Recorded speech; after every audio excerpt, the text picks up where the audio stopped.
With me are my board member Susan Stevenson. Board member Jane Clare will be joining us by Zoom.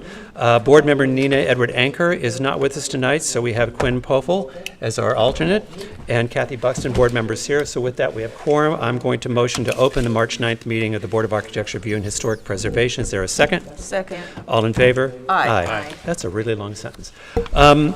Joining us tonight is Alex Wallach, our planning director. Our attorney, Alice Cooley, is joining us by Zoom tonight. Jackie Allen is in the back of the room as secretary, recording secretary, and Sage has taken care of all things video. So with that, I think we're off and running. Do we see Jane and do we see Alice? Okay? Yep. Great. So first thing on the agenda is minute approval from February 9th. Did everybody receive the minutes? Yep. Yes. Any questions or comments? No. Okay, then I'm going to vote to approve the minutes from February 9th. Is there a second? Second. All in favor? Aye. And then we have four different written decisions tonight that were sent to us. Alice, are you on? Oh, yeah. I see Hi, Alice. Mark, I'm here. Okay, great. Can you quickly top line us the Village of Southampton Freeholders of Commonality? Written decision one? Yes. So this was a certificate of appropriateness to install plantings, light fixtures, and some drainage improvements as part of a parking lot. Okay. Did board members, did you all receive the written decision? A chance to read it? Any questions or comments? No. Jane, you're there. Okay. So with that, I'm going to motion to approve the written decision for the Village of Southampton, the freeholders and commonality of the town of Southampton. Is there a second? Second. All in favor? Aye. The second written decision is for Susan H. Bates at 262 Pond Lane. Alice, do you want to top line us? This was a certificate of appropriateness to demolish the existing dwelling. Okay. Board members received written decision? Any questions or comments? Okay. So I'm going to motion to approve the written decision for 262 Pond Lane. Is there a second? Second. All in favor? Aye. The third one is the Village of Southampton, Southampton Arts Center at 25 Jobs Lane. Is anybody here from that project? Alice, would you top line us? Sure. This is a certificate of appropriateness to construct alterations to the museum's arboretum, including the west fountain, the north entry post, and the amphitheater steps, and there are some changes to the driveway. Okay. Alex, would you my understanding is there's also now a lighting plan that's come to the village for this project that was not part of the presentation. That's right. I'm told the Art Center received a grant from Suffolk County to fund some lighting improvements that Which are is great. contemplated. That work is not in the scope of work of the application that's in front of you. So if they do intend to proceed with that, they would have to make a separate application for a certificate of appropriateness to ensure that the lighting meets the board's standards for lighting and also the outdoor lighting code. Okay. Because a lighting plan is part of an overall application, I don't know that until I know a little more, with all this came up today, I don't know that I'm really comfortable. Board members, how do you feel? I don't know that I'm comfortable approving a project which is now an incomplete application if we don't have another piece of it, which is the lighting plan. Well, if I can interject, Mark? Yeah. You would have to vote to reopen this in order to consider it, given that, you've already taken a look at this work, and you know that there's going to be work ongoing on this site. I know it's not the board's preference to review things piecemeal, but I think in this instance, you should probably just approve what's before you. Okay. All right, then I just want, My only consideration is that this is a landscaping situation. We're not building a building. right. So that the lighting is more integral to the process, I would say. I'm willing to vote for it, but Yeah. there's a reason why when we do these things, we ask for the lighting. I think this is going to be so far down the line that they actually get to the lighting because they're still like mapping it over there. They were actually digging in the ground at 4 o'clock. And I should clarify. AM or PM? What's shown with this application, there is some LED recessed lighting under the proposed amphitheater seating and some small uplights at the posts that are being proposed. So that's what's part of this application. All right. Okay, And we have the specifications for that. done. Then I'll follow Alice's lead then. So everyone has read the application for Southampton Arts Center. Any questions or comments other than what is the lighting plan? No. Okay, so we'll take her lead on that, and then I will motion to approve the written decision for Southampton Arbor Center at 25 Jobs Lane. Is there a second? Second. All in favor? Aye. Okay. Was that an aye from you, Jane? Yes, aye. Great, thank you. And the third one is 393 Hill Street. Alice, back to you. This is a certificate of appropriateness to construct exterior alterations in an addition to the existing dwelling. It's a dormer addition, along with a driveway gate. Great. Everybody received the written decision? Yes. Any questions or comments? Okay. No. So I'm going to motion to approve the written decision for 393 Hill Street as written. Is there a second? Second. All in favor? Aye. Okay, then we have 3 adjournment requests. Let me just look. Are they all adjourning to March 23rd? I believe they are. I No? have, what, Yes. No? Hang on. do you have them? I have them here. 131 Pond is adjourning to September 14th. All right. So, okay, a motion to approve the adjournment request for 80 Wyandanch Lane to March 23rd. Is there a second? Second. All in favor? Aye. Aye. Okay, and then motion to approve the adjournment request for 131 Flying Point Road to September 14th, 2026. Is there a second? Whoa, whoa, whoa, whoa. There's a family history reason why they can't come back until then. But shouldn't it be reposted? Reposted renotes, we can require that. I mean, that is it 6 months away? It's 6 months away. It's the same project, but it's 6 months away. I think, And they've postponed since December, I think. Okay.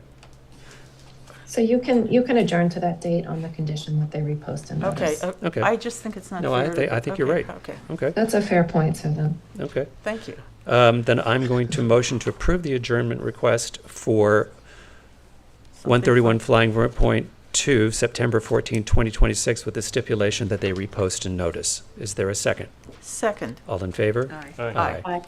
And the third one is the Village of Southampton, the building in which we are sitting, has requested an adjournment to March 23rd. So motion to accept the request for an adjournment for 23 Main Street, Village of Southampton, to March 23rd. Is there a second? Second. All in favor? Aye. Okay. So with that takes us to new matters. And the first one is signage. We have 3 signage applications tonight Oh, that have been asked to come in front of the full board. Alex, can I ask you to put this down there so we can take a look at it and get it on camera? The first one is the Shabbat at 214 Hill Street. We have 3, 214 Hill Street, Saltwater, and Bank of America.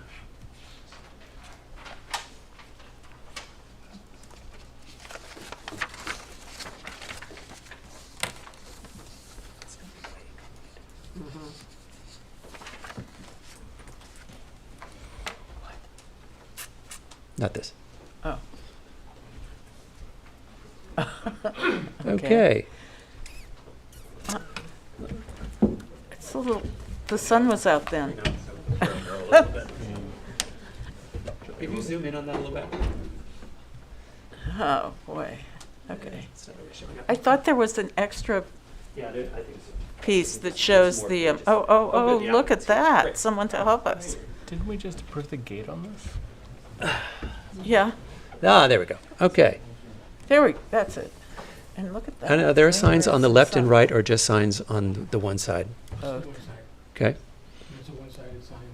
no, Two signs or one? on the property that faces the road, isn't there another one just like that?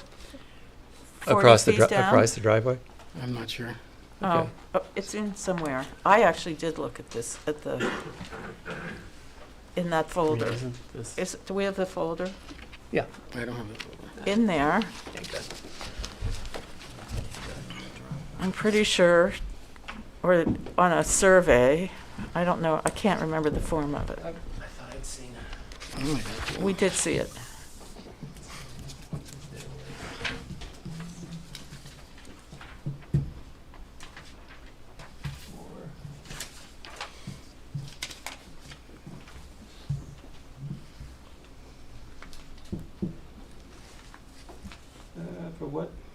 For what the application is tonight, is one single sign. Yeah.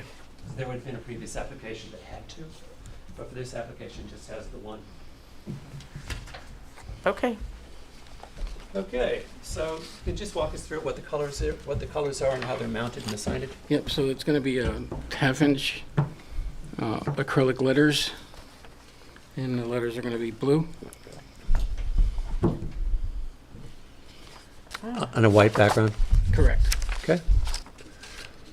And we're going to use 8-inch post right there with a post cap and at the bottom Okay. to decorate it, so it looks good. Okay. Board members' thoughts? I think it looks fine. Me too. I'm What's- fine with it. Are we doing 60-inch signs? What? 60, 72, once you put the post in? For 72 for facing the street? Uh-huh. What's the code? That's pretty tall. I know it was reviewed by the building inspector. I think it falls under the allowance for Oh. an announcement sign, which is specific to houses of worship because in residential districts. Right, it's strict. Yeah, I they're did some different. They're training different. on this. Yeah, they're different for Right. churches and Right. schools. There's a Yeah. lot of We know. leeway for houses of worship. What was that rule called? Relupa. RLUPA, Yes. that's it. And are there dimensions in that, or is there any guidance in that? There is. I can pull Statute. that out. And RLUPA has to do with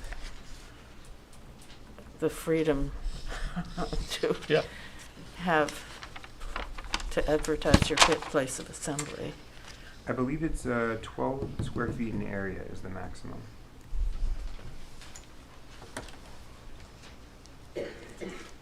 Would you have a thought? Just the size was surprising. Okay. There are different rules for schools and for churches than there are for any other signs in the village. In any village. Yeah, yeah. Because the my, state my, of New my, York. my personal thought was the scale of the actual lettering was a little bit large Yeah. to the size of the sign. But what do you guys think? Can we look at, what's the size of it again? It's supposed to be 12 feet? Half-inch 24 by width. 60, which is 10 square feet. Is that the actual size of one of those letters? No, Oh, just to show you the thickness. oh.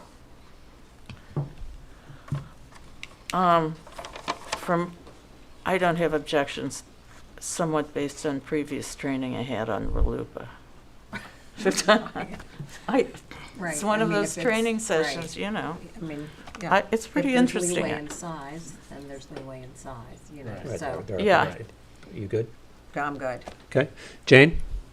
I'm okay, I'm just curious, is that color considered a navy blue or aquamarine, or what color is that? I just want to make sure it's not too bright.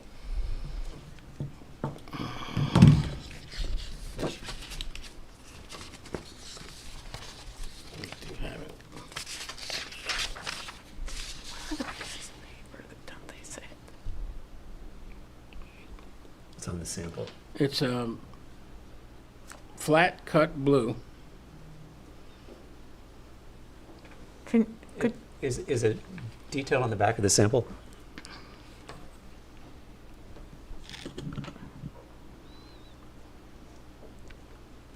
Yeah, it doesn't say anything more. we actually need to Jane, have. Jane, it's a little brighter blue it's than in blue, navy. But it's. It will be flat. Okay, fine. Is there But- any information on the finish? Flat meaning like it's a matte finish? Yes, Okay. yeah. And So not glossy. is there a No. name for the color? I mean, we should usually In need the that. application itself, did they put the name of the color? That's what I'm looking at right now. I think so.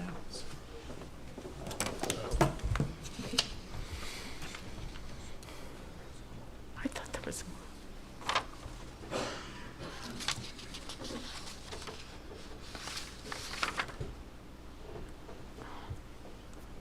I don't have the application.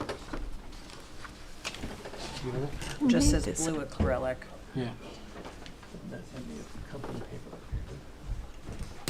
Is there anything more in the folder? You have everything in front of you there? Yeah. Well, I don't have the folder, your folder.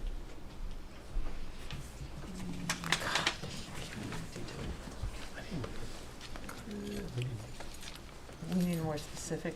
No, we just didn't get. Did you see this? No, it actually does not call out the name of the color. I didn't look for the name of the color. I did look at the sign. Okay. So how do we handle that? Well, we can ask them to come back and detail the name of the color before you approve it. Oh, there's a way to do it. Okay. So what I'm hearing is that the board is comfortable with the size, comfortable with color with the color, but they want detail to know exactly what the color is before the board approves it, is what I'm hearing. Could you just put that sample on that white piece of paper again? Yeah. Oh, Yeah, it's fine. That's it. yeah, That's the color. yeah. Yeah. I'm fine. I'm comfortable. It's less bright than you would think, actually. But here's what I will ask. If we approve it, I will ask that come back and before I sign off on the paperwork to call in the building department, just give them detail on what the color is, so we have it for the I'll bring it record. down tomorrow. Okay. We don't need a written decision for sign in the historic district? No. No. Okay. Alice, that's correct, right?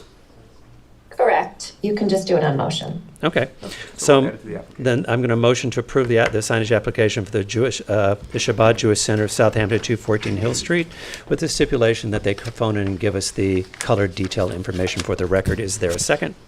Second. All in favor? Aye. Aye. Thank you. All right, thank you. Anyone here from Saltwater? Hello.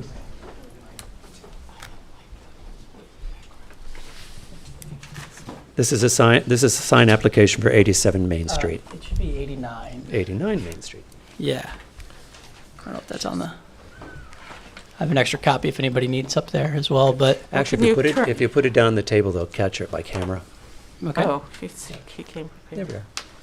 All right, Great. and do you also have the picture of how it will look on the building? Yeah, Yeah. so it's currently at Mint, and then this is currently what we're proposing. So Mint is the current, where the existing sign is in the building. This is what we're proposing for the sign. And then here's some examples of our 3 other stores where the sign is actually real. This is superimposed by yours truly. So those are kind of our, Board members? I'm not the first to talk. Okay. Quinn? Is there a more simple version? simple how. It's our logo, it's our fish and our typography. I think simple would be taking the fish and the salt water off the wood background and pin applying them to the brick, or to the background of the building is what I think a simpler Instead of application doing would look the like. Instead wood of the background. wood background. Gotcha. I would agree that the wood on the brick is taking away from The the sign. fish and the sign. Okay, that, Are you I comfortable with actually thought that could be an issue, so I have a red folder too. Oh, look at this. Oh, See, Are we yeah, getting, are we I've getting come behind prepared. are we getting behind door number 2 here? Door number 2, option 2, which I brought just in Wow. case. Okay. So here's the current sign. Look at that. There we Oh, there we go. Okay. Not bad, right? Yeah, that's fine for me. Me too. it's fine for me. Yep, looks Jane? Agreed. Gotcha. Okay. So right, I'm fair going to enough. motion to approve the application for saltwater at 89 Main Street based on version 2 with the non-wood background. Is there Perfect. a second? Second. All in favor? Aye. Aye. Aye. Great. Aye. Thank you for that. Thanks. And we're new on Main Street, so come visit us. We will, don't worry. And the last one we have for tonight is Bank of America at 60 Jagger Lane. Oh, I'm sure Could I get somebody a copy of here. that? Yeah, because I need to get it signed. 5 people came. America here? I think 5 Oh, yay. people have arrived or something, you know. Good. Corporate. So I had questions about the size of these signs. Oh, Long about Wednesday, I will wander Yeah, in the village okay. building department. I will sign off everything. You'll have a signed Good. copy, and then you move forward. Yeah. Thank you. Do you need this that you have on? Do you need all your samples? There's some samples here. Do you need this? we thought, put it brought down some there. here as Okay. well. Okay. Okay, it's a lot going on. Okay. Start by introducing yourselves, please.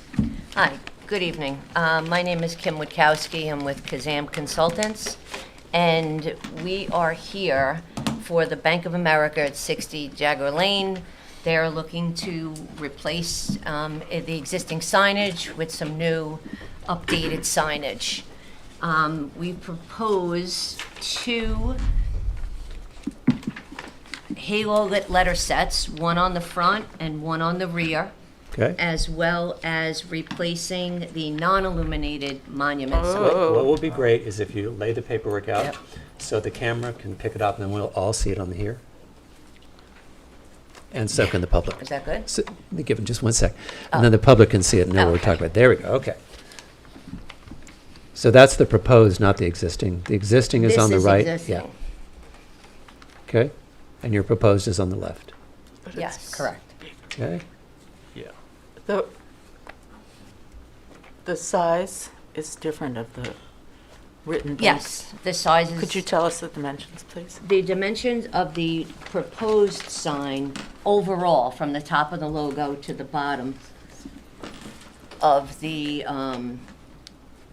Bank of America letters, is 3 foot 9 inches.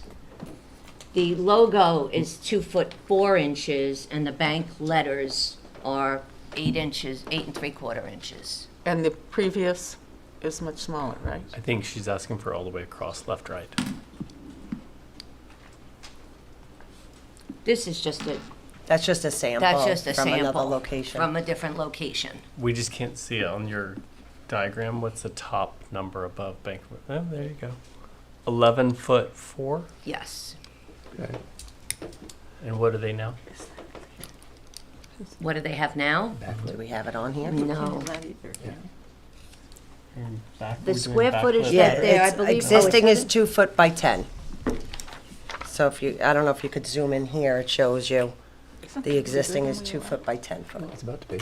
Oh, Okay, and so, and they're pin mounted, and those are the samples you provided, thank you, Yes. were the samples of the colors, the materials that you'll be using. Yes, Yes. Okay. And and there's another sign too, right? yes, one on the front, and one on the rear. Let's look at both of them. We'll just comment all at the same time. Okay.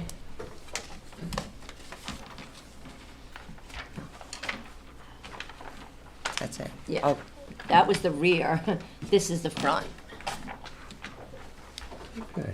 It's the same exact sign. From my perspective, I think your 30% needs to go down about 30% in scale. It looks way too big. It's overwhelming because look at the amount of real estate your old sign took up, and look at the amount of real estate this is taking up. I think the scale and the size of it's too large for the space. I think it needs to have more air around it and would look better, smaller. That's my opinion. and I agree, no backlighting. backlighting is not something we usually approve. Well, I brought a sample in and I showed the inspector. I showed him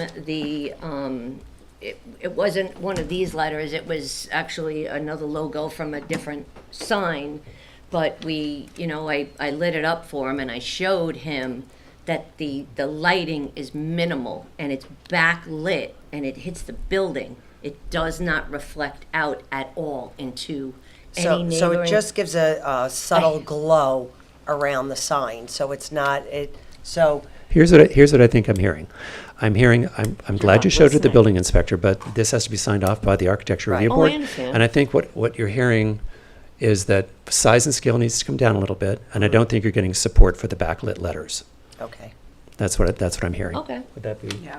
Right. All right, She so says- we do have, Another the other one? version of It's it? also kind of a charming residential scale building that Yeah. doesn't feel like it should be Yeah, Yeah, it's but you have to overwhelming. realize, glowing. we've seen this many times. Yes. but thanks. But this is the so, same size. right, so this is the same size, we'll go back to have it scaled down, but this was just then for pin-mounted letters. Not illuminated, pin-mounted. Non-illuminated. Non-illuminated. Oh. Okay, if you could just go back and scale it down and send it back to us showing what it looks like scaled down, then Okay. the signage Oh. committee will take a look at it. Because what Okay. happens, we have a signage committee and we look at it. Right. And if the signage committee thinks it's fine, then it gets approved. If the signage committee has questions or doesn't approve it, it has to come to the full board, which is why we're here. Okay, Um, so currently they're proposing it's really like a 3 foot 10 inch overall height. The existing was 2 foot.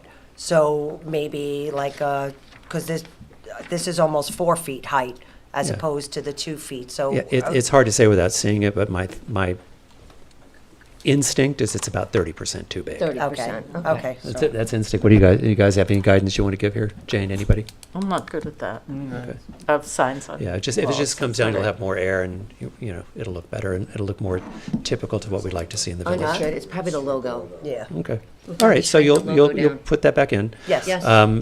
there's a meeting in 2 weeks. We can adjourn this to then, or because it's signage, just re-put it back into the village. The signage committee will take a look at it. If they're comfortable with the scaled down size, it can be improved, so we can help you move on. Oh, okay, Or so, if not, so it we would could come back get to it this approved meeting. administratively and not have to come back to Yes. the meeting? If Okay. it gets approved by the committee, it doesn't have to come into the meeting. Okay. It's when it doesn't get approved, if there's questions for the committee, that Correct. comes into the larger group. Okay. So why don't you just resubmit and we'll see where we go. All right, Okay, perfect. can I show you the monument sign? For- The monument, the monument. replacement Yes, of the you can. monument.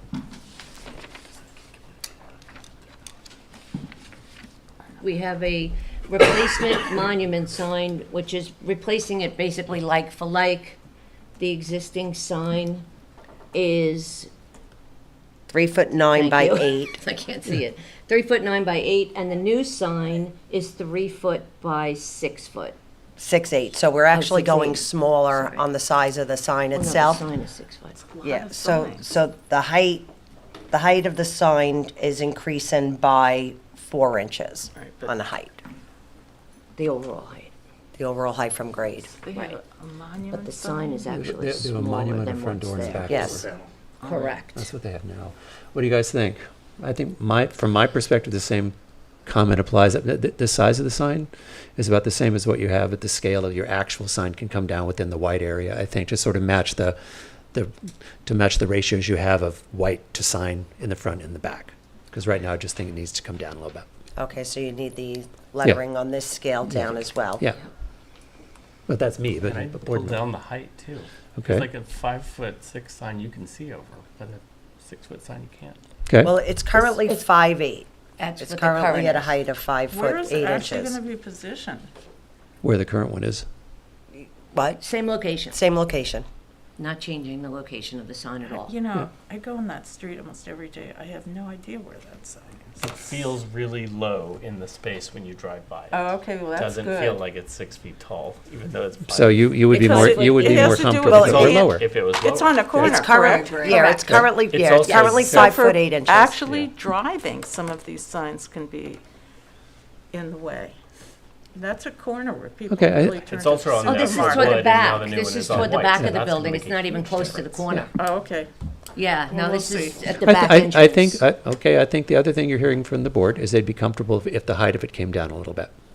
Okay, can we keep it at where it is now, existing at 5'8"? Evidently 5'8" not.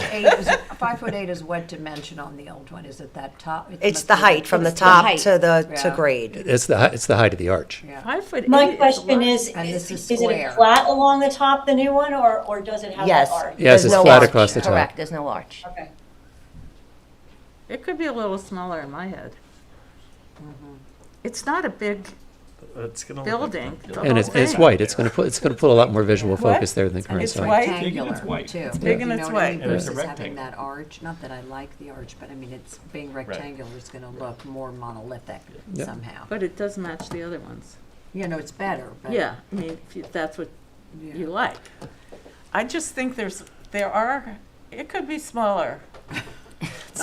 If you would be willing to entertain that I think notion. what you're hearing So- is so- lower. Just bring the whole thing down, and Okay. then the logo within it smaller to the white space. Okay, I so think is what you're bring, hearing. bring the Yeah. height down Height of the down, monument itself. and then the Right. logo And within then- it down, Okay. and send it in. We'll take a look at Okay, it. but the, Because they are right. When you make a big white sign like that versus the natural one you have, it's going to be a lot more visible there, which is what you want, clearly. Right. but When yeah. you are, like. Yeah. it's a- so, Yeah. okay, We're so the not back in a shopping panel Well, though, it's not a mall. so you want us to Yeah. shrink Well, the it's copy, or you want the whole No, I think the whole monument? thing. Both. Both. Both, you want the whole monument Yeah, shrunk just- down? So you bring it want down. it not to be white?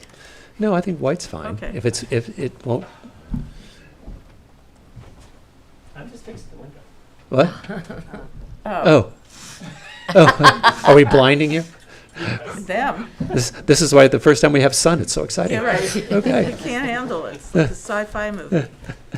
Okay, is that Yes. Okay, relatively clear? You know what to come back Yep, with? Okay, so we don't, absolutely. okay. Great. All right, so the signage committee will take a look at it, and if the signage committee is comfortable, it'll go forward, or it'll come back to this, and if it comes back to this group, it'll be in 2 weeks. Okay, perfect, thank you so much. thank you very Thank you. much. Go back fighting on that version, right? And if you're coming back I don't know how far you guys came in from, next time, if you need to, you can also come in by Zoom. If you've come, I don't know if you've come a long way. Okay. Okay, yeah, because thank you for coming All all right, the way thank to be you. with us on a Thank you. signage application. Okay, so I'm going to motion to adjourn the signage application for 60 Jagger Lane for Bank of America pending resubmission. Is there a second? Second. All in favor? Aye. Aye. Which brings up the next item agenda, which is 146 North Main Street, LLC.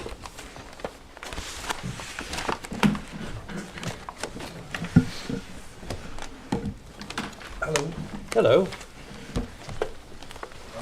My name is Robert Fischetti. I'm the attorney for the owner and applicant. I have with me Robert Howard in the front row. He is the trustee for the owner.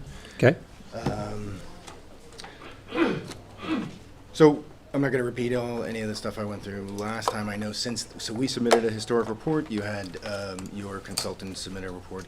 We have on Zoom Susan Snyder and George Thomas from Civic Visions, who prepared our report. We just have some comments to Zach's report. If we could bring them on, I'd just like them to be able to. Before we do that, let me start by polling the board and figuring out what the board would like to hear.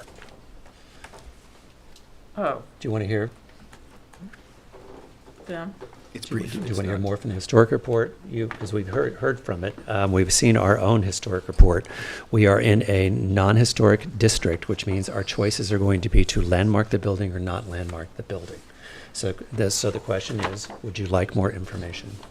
Or what more information would you like to have tonight before a decision is made? That's it. Same for you, Jane. Do you want to hear the whole historic report? Is?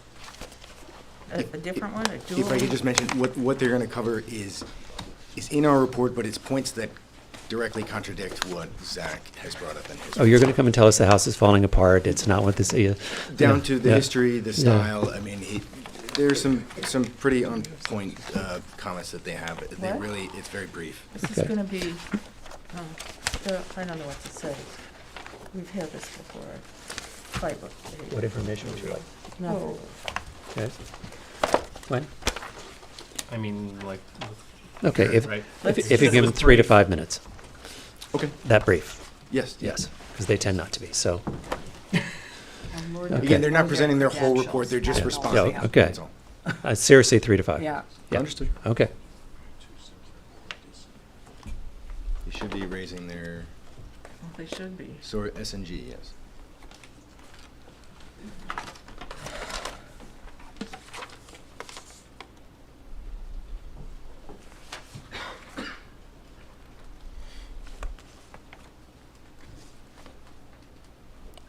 Good evening, are you there? If you are, please introduce yourselves. Are you on camera?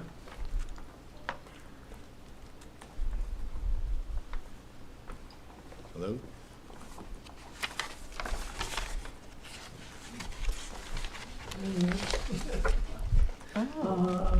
Scotty's.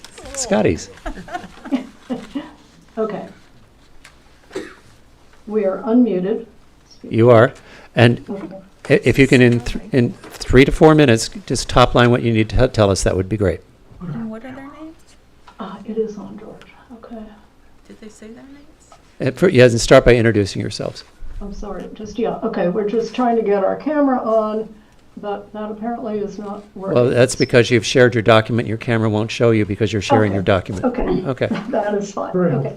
Helpful. Okay. George. So this is going to take a little more than 5 minutes. Sir, you do not have more than 5 minutes. Well, then don't start. How's that? Okay. Go ahead. If you could consolidate to the most important points. Now we're just taking up huge Well, amounts yeah, of time we here. still have This to is go not through it, so- okay. We can just talk the thing and go fast, and that may be the No. answer. Well, okay, you're Let's using just up your make it time, clear. so Go ahead, George. Could they say their names, please, for the record? Okay. I am Susan Snyder. I'm a registered architect. I just want your name, ma'am. Stop. Thank you. Yep. Susan Snyder. George Thomas. Thank you. okay, go.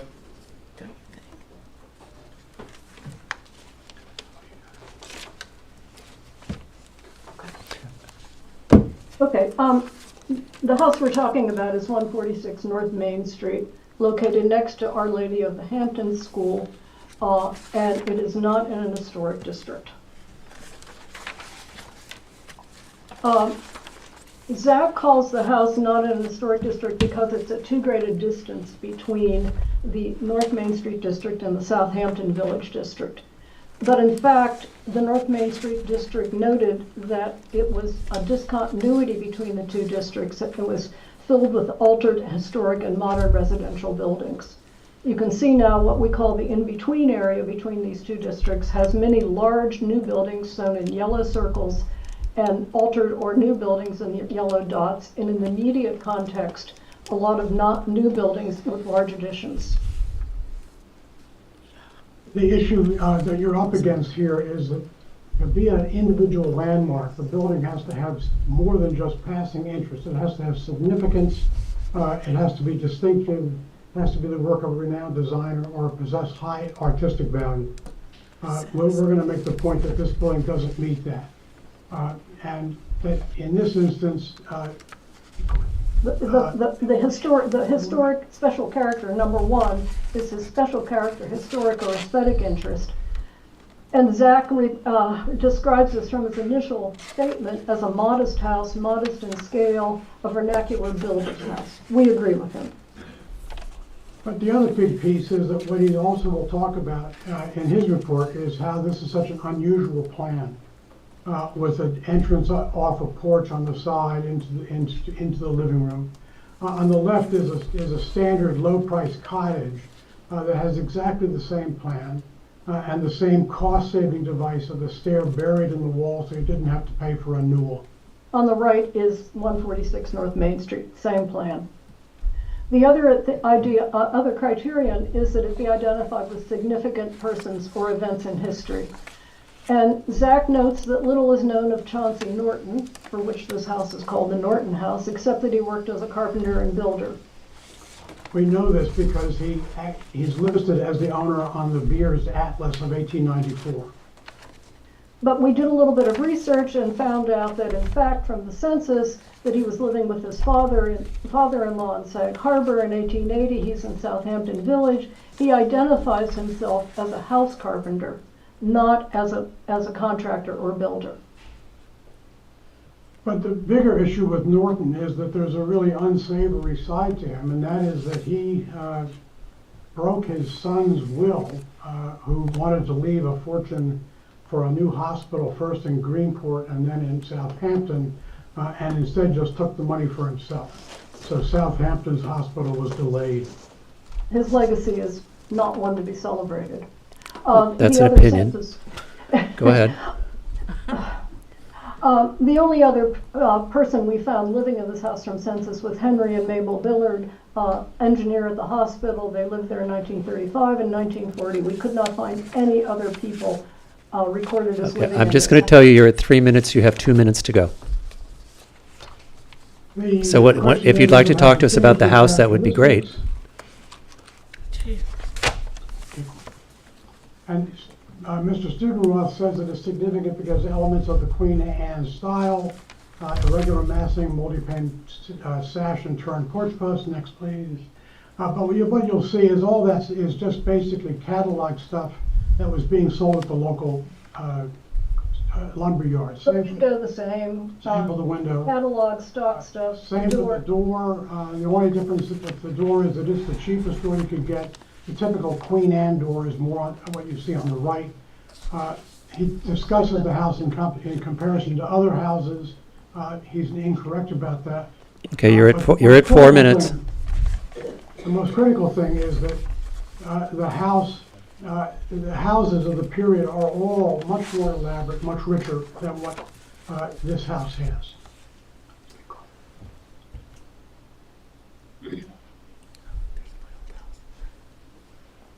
So in the end, he describes it as a modest wood frame house and then attempts to date it in 1880. That's incorrect. We find that from looking at the deeds that Norton acquired the properties, two of them in 1891 and 1894, and that this house was built in close to 1894 as recorded in the deed.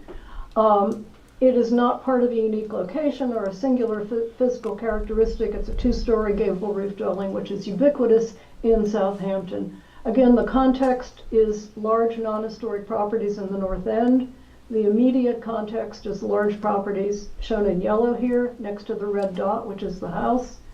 And even closer Okay, that's look 5. at that. Thank you very much. I think No. we should be able to conclude. No, I'm sorry, we gave you 3 to 5 minutes, and we've read your report, we have your report, so thank you. Board members. So we have 3 things. We have the report, we have Zach's report. In some of the work that other people did, this house has actually been called out as an example of still intact houses in Southampton. That being said, we are not in a historic district. And it's also, it's not being torn down to build a new house. It's being torn down to, as it'd be removed to become play space for children. And it takes us to, our choices are to landmark the house or to not landmark the house. Those are only 2 choices. If we choose not to landmark the house, that frees up the building inspector to issue a demolition permit for the house. Now, in order to qualify as a landmark, it would have to meet several other criteria, which are exemplifies or possesses special character, historic or aesthetic interest or value as part of the political, economic, or social history of the village of Southampton.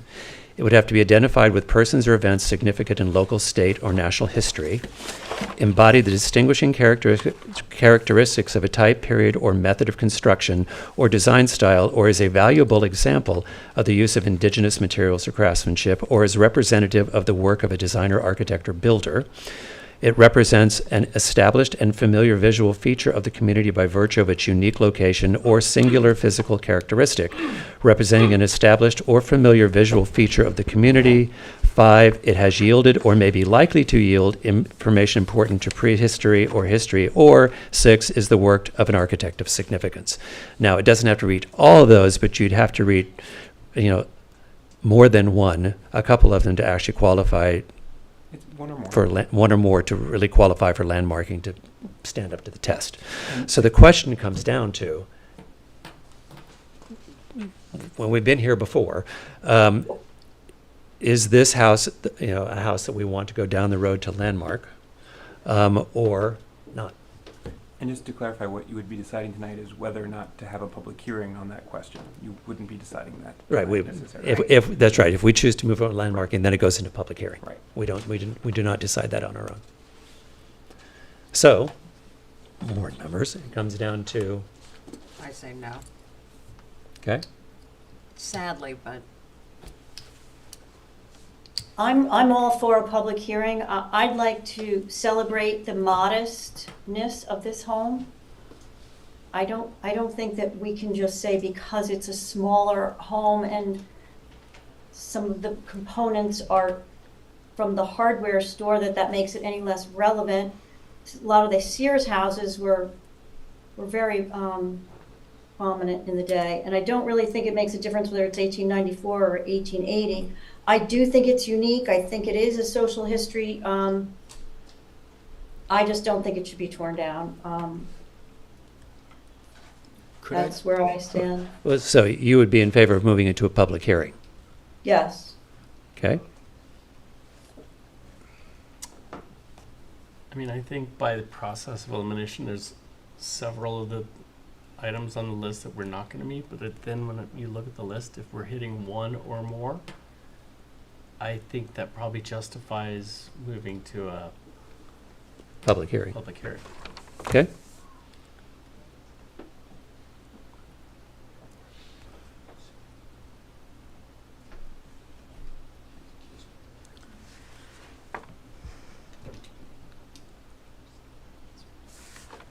I guess I do too. It is iconic in a sense. Everyone knows that it's the yellow house. If I Which could it put No, this, is it's thank the original you. color. It's not. It's not the original color, but yes. No, Right. but, and if you look at it, then they can look at the architecture of it. The fact that, I agree, I just don't think we should just get the wrecking ball out yet. Let's see what there is to say. If we- I also agree that that some vernacular or smaller houses, we live in a village, we don't live in a city. All this architectural historians who are like comparing the, a small house to something that's. I don't think it was so much about the size. I think they were. I've talking- heard it before, sir. Every architectural expert comes up with like, Taliesin, or, they just can't. We live in a village. We don't have really tall buildings or commercial buildings of note. So what we are considering is residential buildings, and not everyone built a McMansion in 1880. That's what I think. And that sunshine over the front porch area, I think that's so unique. I would just add, just because you had mentioned that it was looked at as one of the houses that's intact, that the report that we did submit included an engineer's report that said that it's structurally unsound, that it would need to be totally lifted, rebuilt, that all the cost of that would totally outweigh the market value of it. So, I mean, that's what we're looking at in the long term, is that to rehabilitate this house would be a prime candidate for a hardship, because it's way more than the value of that to rehabilitate that. You'd Well, have to that's a remove question all of you the may the get to have. support and the structure. I mean, we can go to a public hearing and submit more evidence to that effect, but that's in our report as well, that this is not a house that's easily refurbished and brought back to life. It would have to be completely teared down, and there's a doubt as to how much of, if any, of these materials could even be conserved, reused. So I don't know how much would even survive. And how did it die? It was left to die, and is that what you're saying? Over this This period owner of purchased years? the house very recently to try to support the school. This was not someone that carried the house for all this time and let it deteriorate. They purchased it with the express intent of trying to Intent to- support Tearing yeah. it down, I see. Okay.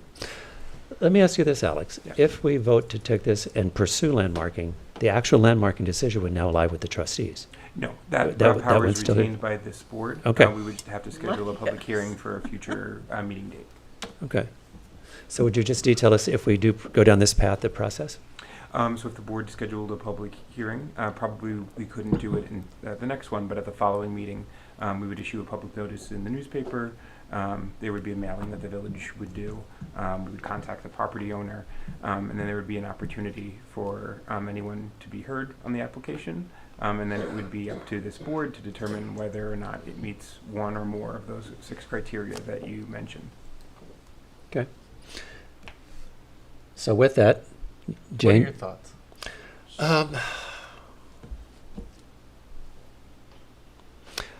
I guess my thought is sometimes we get to these sad moments right now, because I know we've never had an applicant come with an old house and say, my house is in great shape, I just want to take it down. And they give us these long reports and everything that's wrong with them, they're always falling apart.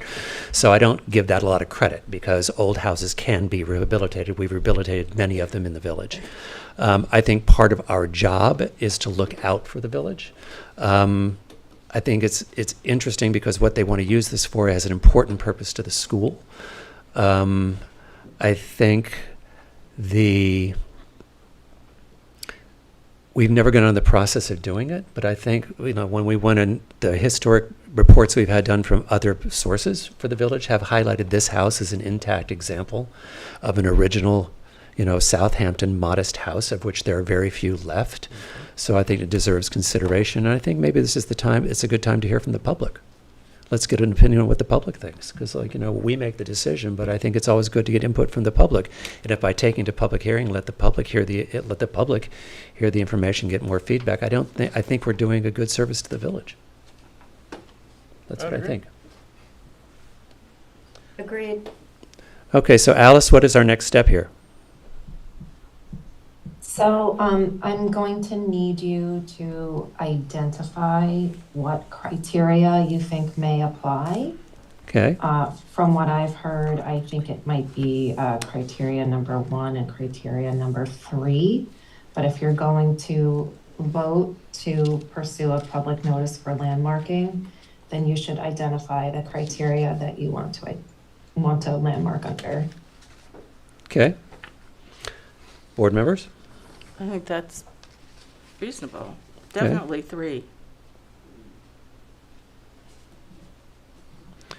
I think it's 1 and 3. And Alice, number Yes. 4, represents an established and familiar visual feature of the community. Okay. I would think that would also apply. Okay. I mean, that's actually what I think. Me too. I almost think that's. Okay, I agree. Most. I've never Okay. seen it written so nicely. Cogent, yeah. So what's the motion, Alice? Location. What? I also think that you should consider whether you have sufficient what's that? information in the record. You know, it sounds like, you know, there was a further review of Zach's report, so maybe you want to have Zach take a look at it again, or maybe get a second opinion. You know, it's a big step, so you really want to make sure that you have all of the information that is available about this property before you take the step. Okay. Okay, And to that point, start by City introducing yourself, please. Robert K. Howard, I am the trustee of the foundation. You have to with You sit need to down get to near the hear mi- the near the title mic, of so, it. yeah, so people can hear you. Title of the property. Okay. Along Ms. Cooley's comment, our consultants have developed a reply, if you will, to Mr. Studenroth's report. I'd ask the board to consider that before they take their vote and adjourn the matter. Okay, so you'd like us to consider it among ourselves for another 2 weeks before, and in the next, make the decision the next And We week. you'll have have a it written before. response that summarized what they were going Right. to say that you could take. But you have submitted that. Well, we submitted the original report. This is basically the summary of what they would have, the point by point, calling out what parts of Okay, Mr. I think that's Studenroth's fair then. report are not, not accurate. Okay, I think that's fair. So I Thank think, you, Rob, and thank you for I'm your sorry. considered decision. so Alice, it sounds like at the Wait, applicant's. she had something to say. Go. Yeah, I just, Rob, could you please consent to extending the board's timeframe so that we Yes, can get this done? on our adjournment, yes, on our time, yes. Yeah, thank you. Okay, based on the consent to extend the time frame, I'm going to motion to accept the applicant's request for an adjournment for 146 North Main to, what's the next date? March 23rd. Is there a second? Second. All in favor? Aye. So send that in and we'll take a look at it and we'll read through it. Do you want me to, hard copies? No? Yes. You- does Hard she have copies to go carry and it get, on? and they'll be You can bring them distributed. to the building department tomorrow. Yeah. So we will make sure. Okay, we'll do that. Yes, thank you. Okay. And yes, and we'll submit the PowerPoint. We'll submit everything that we have, so you have all the information. That'd be great. Thank you. Okay, so that takes us to public hearings, historic carryover. The first one is 251 Pond Lane.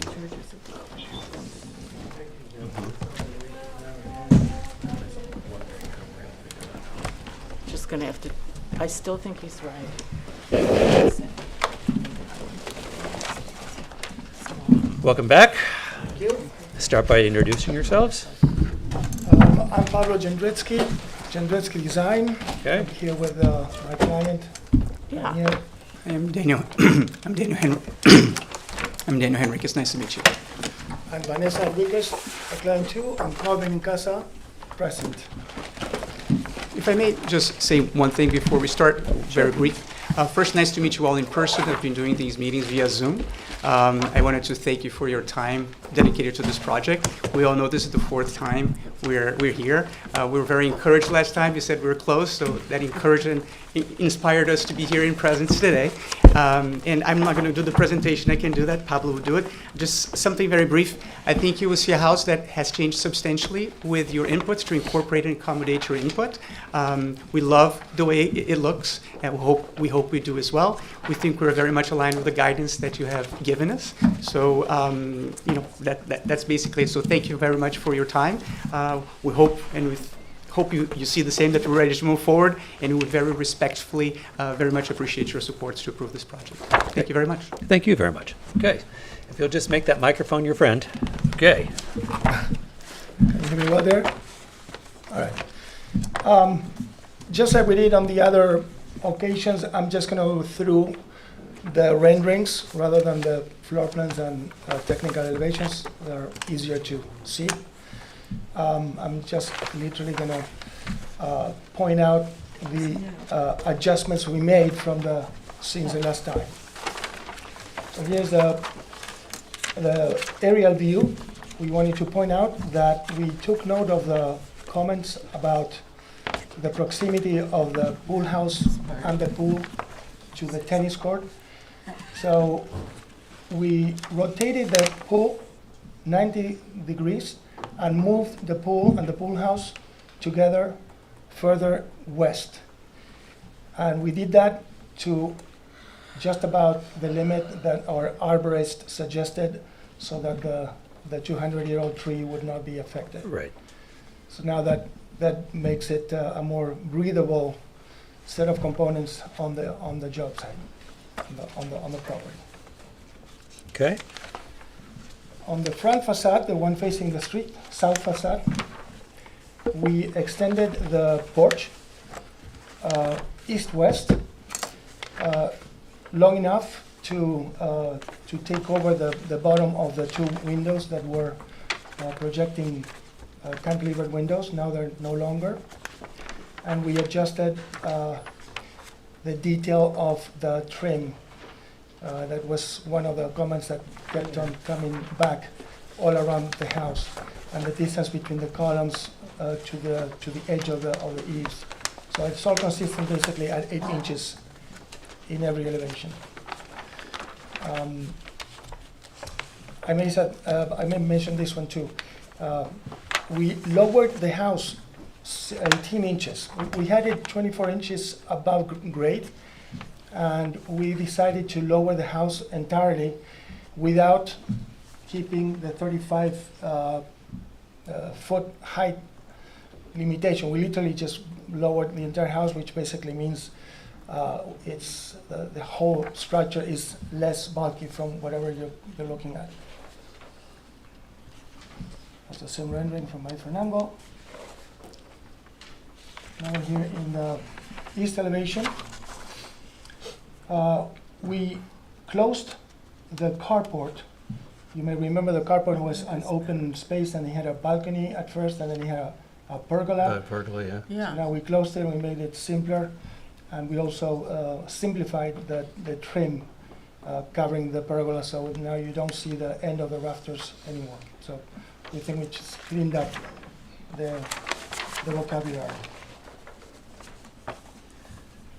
On the west elevation, it's pretty much the same elevation. We just neatened up the detail of the railing. There was a comment about the bottom of the railing being inconsistent with the railing on the left side of the house. So now it's all consistent. And we also changed the window at the south side, converted into a patio door, just to be more consistent again with the other side. And then, last but not least, we have the north elevation. We neatened up the trim at the two windows that were part of the comment, and we wanted to ask you to consider this elevation being the north elevation.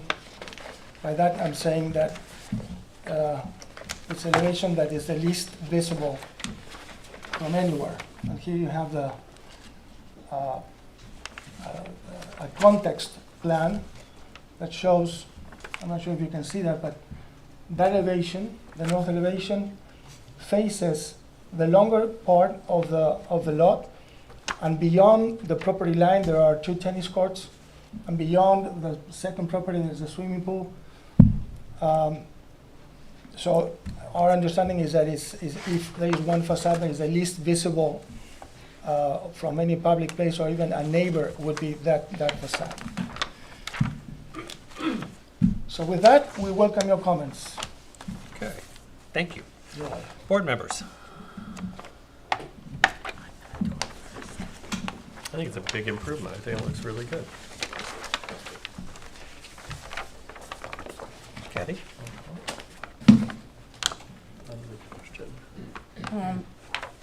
On the northwest elevation, second floor, Northwest? yes, there are two Oh, you're looking at the northwest, okay. separate balconies. What am I looking at? With two different kinds of railings. Master bedroom. hallway. So what's going on there? Is that right? Sorry, Northwest, that's not it. Oh, I have Northwest. another This is just view. the opposite direction. Yeah, okay. So the west elevation. I'm not on my thing. Oh, you're looking at that one, yeah. Your question is On A801. The thing I'm looking at doesn't have any page. is your question Yeah, about yeah, that? yeah. Two different rooms, Yeah. yeah. And, did we agree to 2 balconies? I thought we got rid of one. I think there was one massive one that we brought down into 2 smaller ones. Okay, well, I think it's, I think you did a good job on much of this, but at this particular place, I think it's very busy and incongruous almost, that you have these 2 different balconies and actually with 2 different railings. I don't think that's particularly, I think that's busy and, I don't know what to say, not acceptable. What, pick one. You Are know. they almost different heights? Yes. Aren't they? No? They're the same heights? No. Actually, you have off your master bedroom. The balcony that's off their master bedroom Yes. is where you have a more protected wall. So the actual picketed height of the railing is more narrow than the balcony that comes off the 2 other bedrooms has a full. It doesn't have the protected wall across it. Is what I Right. think Susan is saying. Well, I thought just as a policy, we don't approve so many balconies. We don't usually because That's my there's only- privacy and noise issues. Right, no, exactly. I mean, that's Besides- my only comment. That's the only thing. I Aesthetic. think everything else is nice, you know. But is there a way to deal with this? I don't actually think I can come up with one, that's for sure. Jane, what are your thoughts?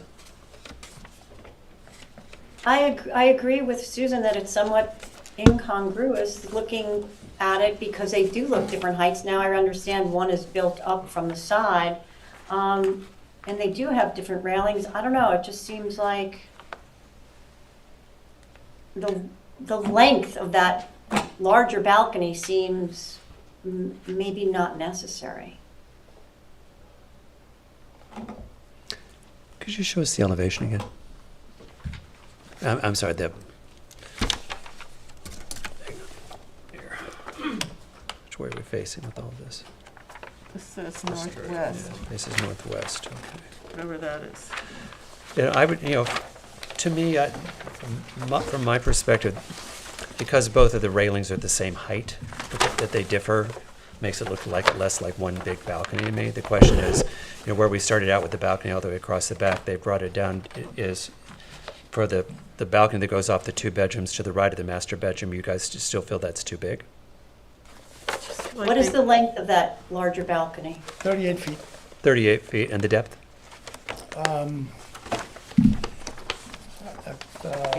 9 feet. Oh, that's a big swath of That is very territory big. up there. We don't, that's the one off the master bedroom? No, the off 2 That's the bedrooms. larger one. The master bedroom's here, Yeah. and then this one sets back.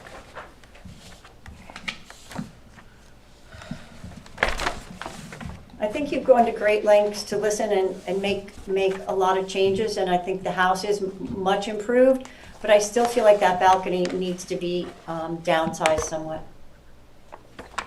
Or eliminated.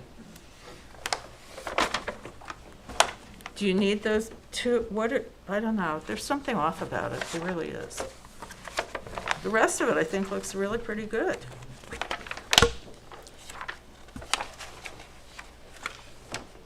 Okay, so what I'm hearing, It's May I- like Is that- expediency Yeah. was yeah, what was Yeah. considered not aesthetics to my head. I think what I'm hearing is there's a whole lot of appreciation here for all the work that you've done. And I think you're hearing that the changes, that the way that you've listened is much appreciated. I think the one issue we're down to is, and it is true if you've listened to these meetings, these large balconies that overlook neighboring properties, we have not been approving big balconies, and you have 2. And the question is, from what we have, in the beginning, what I actually think the way you've put in my opinion, the way you've put privacy back in the master balcony, I think, is great. I think the one that is causing some people some alarm is the width and depth of the balcony that goes across the 2 bedrooms. So the question I have with the board members in order to give you some direction is it the depth, is it the width, or is it that it's there at all? For me, that it's there at all, Okay. period. Okay. I think the one off the master is fine. I don't think there should be any more balcony, period. That's otherwise I like the house. I just think let it be windows and a roof. Any I other- kind of, anyone else? I don't know, if they could make it workable, but it doesn't seem to have happened. I do think it's a dignified house, and then we get to this part that I feel is confused and May I speak? busy. Of course. Sorry to interrupt. I was here in Zoom, the last few ones. Yes. And I think the words that were described to on this facade were successful. So it was described as successful, the fact that now it's an alcove on the left. We broke the balcony going across. This balcony is substantially smaller than the first one we presented to you, and it was described as successful. So may I ask, and then we tried to reflect that guidance when we came back to you, so we're a bit surprised. So can you, and in terms of the reason for that balcony, you see the sun will hit from the west here, blasting that side. It would be very nice and convenient for us to be able to be outside with some shade. If that is not a balcony, we wouldn't really be able to be outside during the summer because the sun will be hitting us. So the purpose of that is twofold. It's really more about protecting us a little bit on the side in case we don't have lunch outside. And the house is placed there because we care a lot about the trees. We have the 200-year-old tree, and it's very difficult for us to place the house in different locations. So that brings some engineering issues. So that's a little bit the idea behind it. Well, in the southwest elevation, you've put in fake people up there on the balcony, which That's does what- not Right.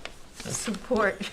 Our argument is usually that we don't like big balconies because the neighbors I don't understand. like them. Oh, my last. And there is a party on this balcony, which you provided to us. We didn't provide it, you did. And that's exactly what, May I add to the narrative here? Sure. So we went back to, for the entire house, right? But just pointing out this one, we went back to the manual Mhm. and found out, some things that were not according to the manual, so we eliminated them, and then we felt more confident about other that were literally pointed out on the booklet as encouragement to do so.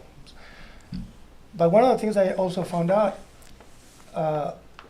going around the village trying to find photographs of similar features, is that not only in the booklet is encouraged, or actually it's described, there are 2 styles, I think it's shingle style and colonial, that are characterized by wraparound balconies and terraces, which are actually seen all over Southampton Village, just like you see here.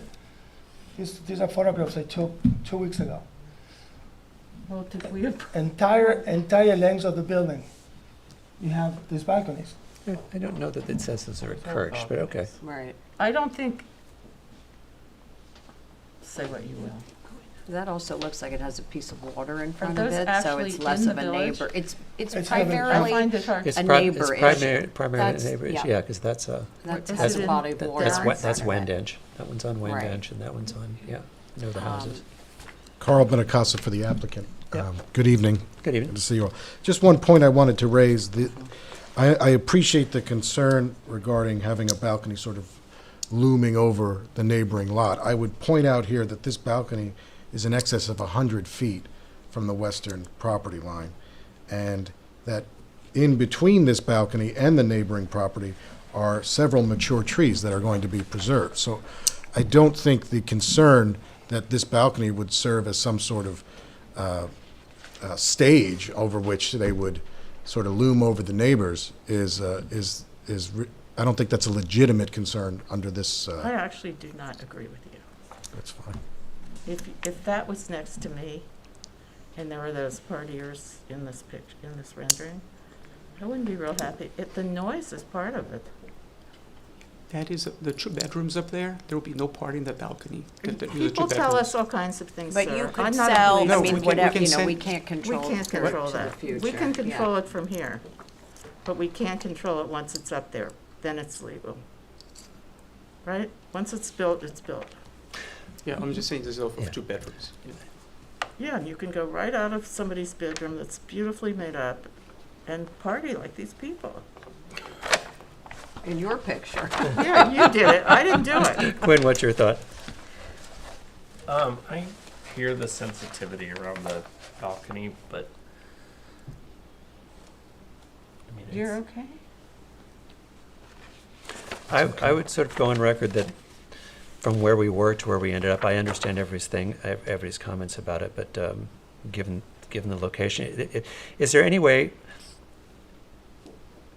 I understand also that you want the coverage for the lower floor. Is there any way to limit the depth of that balcony anyway, by pulling the railing back? Well, you said it exactly as it is. The main reason for that being there is that, as Danielle mentioned, you are in the porch downstairs, protected by the sun. It's 16 inches deep, 16 feet deep. And the balcony above, actually, we moved the bedrooms towards the west to make the balcony a smaller balcony. We could eventually make the bedrooms bigger, but we're just tweaking things. I think what he was asking was like, if you don't move I understand the need for the shade on the Right. first level, right? But and I don't think there's a question about the coverage. But if you pushed back the railing to be in line with the facade of the right side bedroom, Yeah, that it would create a smaller footprint. you can, these railings. But with that look, What about have no railing? Yeah, so it look cleaner. No railing. No I'll railing. make it a balcony roof. Yeah, I hear you. Back to Yeah. that line. Oh, I go see. Straight across. I just think that something's off then. The whole thing's off. I'm not gonna live on, I don't know. And having 2 of them next to each other is part of my problem. It's You know, like, it could just be a roof. It doesn't have to be a balcony, and you have your coverage. true enough. Yeah, you have windows, not doors. It doesn't even seem to be, Well, it seems to me it would come down to one issue. I True think enough. you've got a great house, you've done a lot of work here, and the one issue is the board still feels the balcony that comes off the 2 bedrooms is too large. It's not to be that can't be coverage for below, but it's the access from the 2 bedrooms to that. So the issue sounds to me like to get the votes you need is either to figure out how to make it considerably smaller or make it a roof and eliminate the access from those bedrooms and make it a sightline. But keep the coverage so you get what you need downstairs, because I thoroughly understand that. But that's what I'm hearing. Is that? I don't know. I gotta see it, because to me, there's serious, like, it's so awkward. Just that. They could, if it were a roof, let's just consider this. But it would look the same. There just wouldn't be a railing. No, there wouldn't be a party out there. It wouldn't look the same. It wouldn't be as substantial looking. It would just be the same with no railing and no doors here, or whatever they. Well, Whatever it they would came look up like the with. side of a house with a porch underneath, which there are many of if we want to drive around and take pictures of them. I don't know. I'm going to be, there's 5 people. You don't have to go with me, but I do think that something isn't finished, that this isn't quite, it could be, what is the point of the other balcony? The other Because it's off the bed. It's off the master Right. bedroom. Yeah. It seems like we're down to one issue, and it sounds like to me that the issue we're down to is this balcony. So do you want to take that into consideration, come back with options for us to consider? Because I don't think you have the votes that you need to get passed tonight, because you're going to need 3 votes. May I ask if the other facades, to Yeah. your acceptance, I they're think they good? are. So the next time we That's what come, we're we saying. focus I on think this the only outstanding issue is this balcony. And it's not the master balcony, it's only the big balcony that comes off. And let me just tell me I'm right here. Let's get Correct, them- correct, It's correct. just the balcony that comes, the size and the depth of the balcony that's coming off of the two other bedrooms, not the You master. would have seen a smaller balcony. Right. I Whether- don't no think we should balcony. tell them Smaller why or to no do balcony. it. It's up to them to solve the Yeah. problem. Right. Yeah. I mean, Carl, you were saying it's 100 feet, I feel, from Yeah. the property line? The balcony's 100 square feet, 9 times, what, 80? What is it?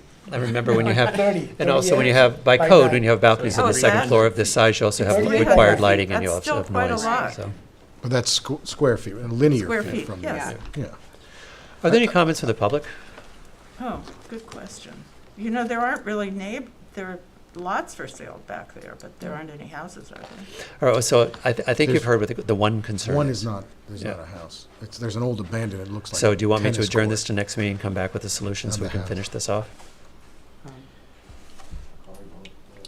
I feel like I that's think where we that's what we are. have to do, right? I feel like this is where we are. Okay. All right, so then I'm going to motion to, Is there a public? Is there a public comment? Step forward. Please. Good evening, I'm Chris Coy, Principal of Barnes Coy Architects. We have something in front of you in a little while, but I just wanted to comment on this. I think it's a very, very nice house, and I think it's very well balanced. I don't find it to be busy. I don't find it to be confused. I find it to be actually quite well composed. And I think the point about the characteristic of shingle styles having large porches and balconies is a very, very good point, a very important point. And this house has a very modest amount of balcony, actually, and being 100 feet from the property line, I mean, first of all, people are allowed to gather in their house. You know, I don't see anything wrong with that. People can gather on the property itself and turn up the music. You don't need a balcony to gather and have a party. So I don't think that's a really fair criterion of judgment. I think the Architectural Review Board, we should be looking at the architecture.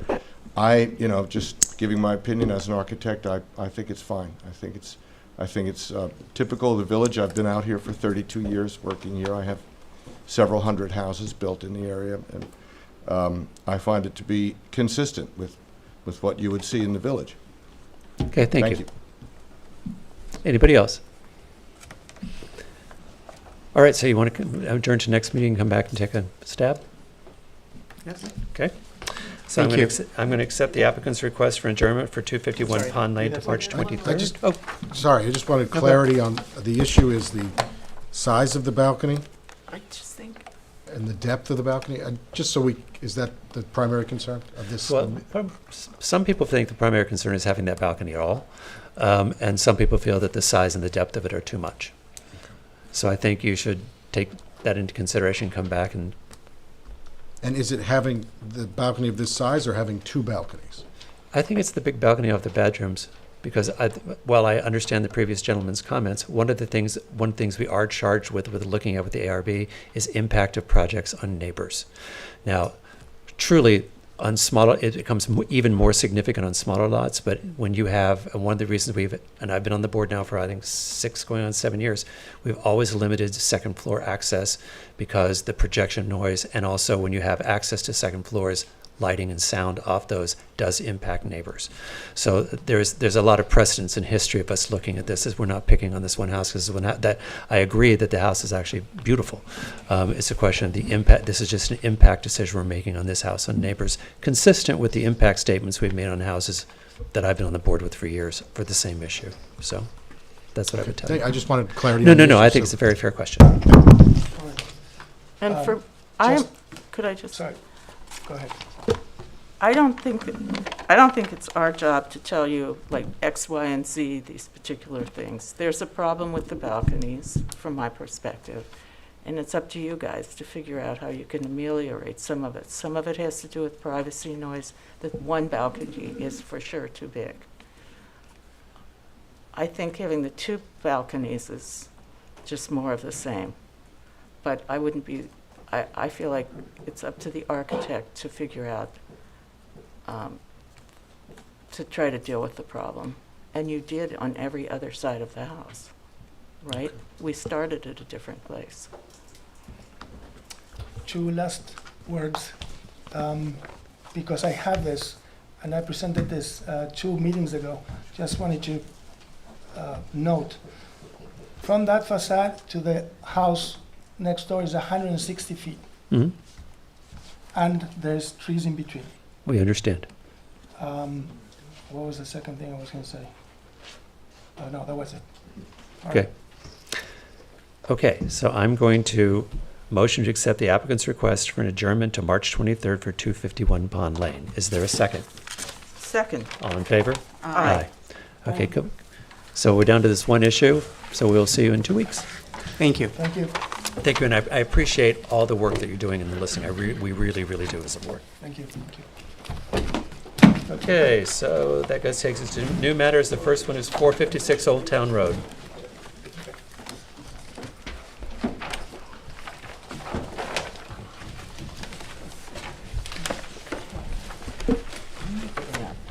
Hey, Mark, Yes. I believe you may need to take jurisdiction on 80 Wyandanch Okay. Well, and then adjourn? Oh, because it was noticed? Yes. Okay. Although I do not have affidavits. So, what are we doing? so you want me to call 80 Wyandanch and then adjourn it? Correct. Okay, give me one minute, Lucy. Okay. Is it on the list? Well, What's adjourned? it has to do with when it was noticed, because I think probably because we skipped a meeting. Okay, so I'm going to call 80 Wyandanch Lane, and then I'm going to, but I've already motioned to accept their adjournment for 20, but we have to take jurisdiction. Correct. Okay, so I will announce 80 Wyandanch Lane. Is the applicant here? No? Okay, so then I'm going to motion to accept the applicant's request for an adjournment till March 23rd. Is there a second? Second. All in favor? Aye. Aye. Is that good? No. Good, thank you. Okay, Oh, okay. it's a procedural thing. Okay, 456 Old Town Road. And I have the affidavits in there in order. Oh, Alex has the affidavits in there in order. Thank you. Okay. CU Liu Architect for 456 Old Town Road. The unit I'm representing is number 400. This is a condominium, not a single-family house, and it's right across the street from Old Town Pond. And this is the corner of the duck pond lane. And then this is the unit. This is the compound, and then the unit is right here. So with that, I'm going to go into the survey. The survey is like this. Number 400 is this one, and there's a driveway on this side and a driveway gate on this side. And what we are proposing is in the back of the house, which is the shaded area. So if you see let me see where it is. Oh, here it is. If you drive by the street, you won't see the inside of the house at all. This is the picture taken on the street. This is the unit. Okay, so you can't really see the back of the house. So if we go in from this, if we want to access to this unit 400, so we will probably gonna go in from this gate, and we park here, and then we walk down this path, past the fountain, and come down here, and see a little gate here. And I took picture of the view of the unit here from the fountain. So you can see, this is the picture that I took from the fountain. I actually stood on top of the retaining wall, which elevate me two more feet. So even You stood on the retaining wall? yeah, stood on the that you retaining wall. So the view of this is about 7-foot person's view, and you cannot really see the pergola, which is the thing that we want to replace from a pergola into a screened-in porch. So you can see really from outside, you cannot see, and you can see there's a little recess that you go in, Okay. and that's the pergola. And we are gonna look at the the actual elevation of this this view. So this floor plan and this view lines up. So this is the entrance to the house, and you can see this is the pergola right here, and then this is the proposed. This is existing proposed. So we could change the pergola into a screened-in porch, and then this is the side view from this side, and that's the existing with the pergola, and then this is the proposed. Interesting thing is that there are 6 units in this compound. Every unit has a screened-in porch except this one has a pergola, and I can show you the house. This is the unit. This is the unit 400. So 1, 2, 3, 4. So number one's screened-in porch. I think you can just take us to what you're trying to do with the porch Okay. here. So, and my one question so is, my one basically- question is, because you're in the historic district, do you know the build year of the structure? Oh, I'm sorry. Do you know what year the structure was built? 30s, I think. Oh no. no. Because it's in a historic district and it's listed as a historic structure. I think it's recent. Well, but it was built and it was stables or 20s, something, so, and then they made it into condos. I have Gil Martin, our counsel. Okay. Right. Right. and, I- All right, It was- okay, take it, while it looks, while we answer that question. Okay. Actually, you know what? I think I remember it. 20 years ago? Yeah. I'd be willing to attest that there was nothing there until like 20 years ago when they built it. But- So this was No, an it old was, house. they were there. It was They this, were there and they made them into the condos. 20 It was years like ago. house. 20 years ago. I don't think it was a house, it was like garages or stables or something. Are you talking about This was a subject Aren't, property? weren't they? Was that This part was of staff housing for an Staff estate. housing, okay. Was staff Yeah. housing for an estate? Yeah, it was like the edge of the Murray compound that came Oh, down. my. Yeah. I've been working at the wrong place. 20 years ago. It's tiny. 20 years ago, I was a drafter for this project. Right. The Okay. whole house was lifted, and basement was Right. put down. And it was put back Everything down. got Right. it Okay. and redone. Well, Right. there was a question, because it's listed historic and in the historic district, we're Right. just trying to establish Right. time Okay. frame. 1921 is its construction date on the inventory for. Great, But okay. then they That's what we need, completely thank you. redid it their way. Yeah, Right. it's Okay. it's It was completely put through adaptive redone. reuse into. I looked at one of those when it was They're, first they're built. kind of nice. Okay. So, So All we right, want take to us through what you want to do to the we the want to slab. do exactly like the other unit. So we're gonna do stucco finish, match the color. We want to use the terracotta roof. We're gonna match the other people's exactly, and the wood frame for the screened-in porch. So you And what can is it, see and what is the from screening, elevation. and what is the screening material?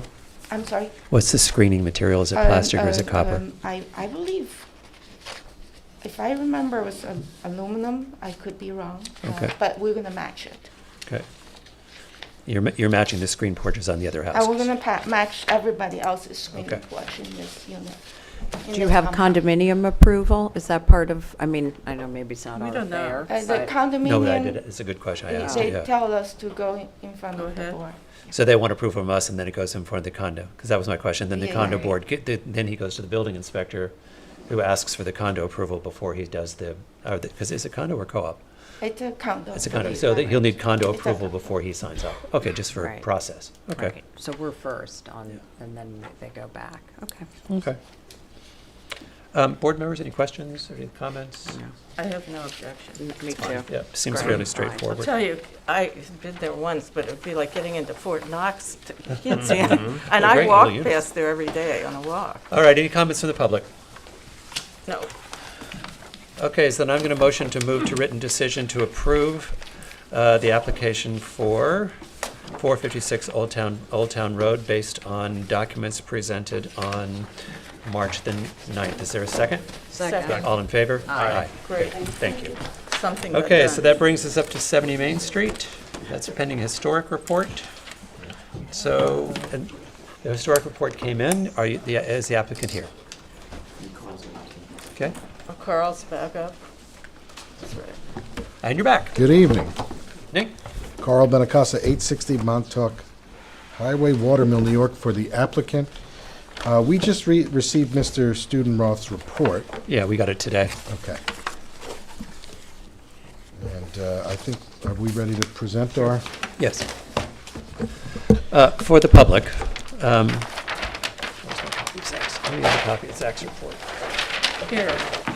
Just for the record, because this is a building in the historic district, it's on Main Street in the village of Southampton. One of the things we did is we sent it out to we sent it out to our historic consultant to ask for a full report.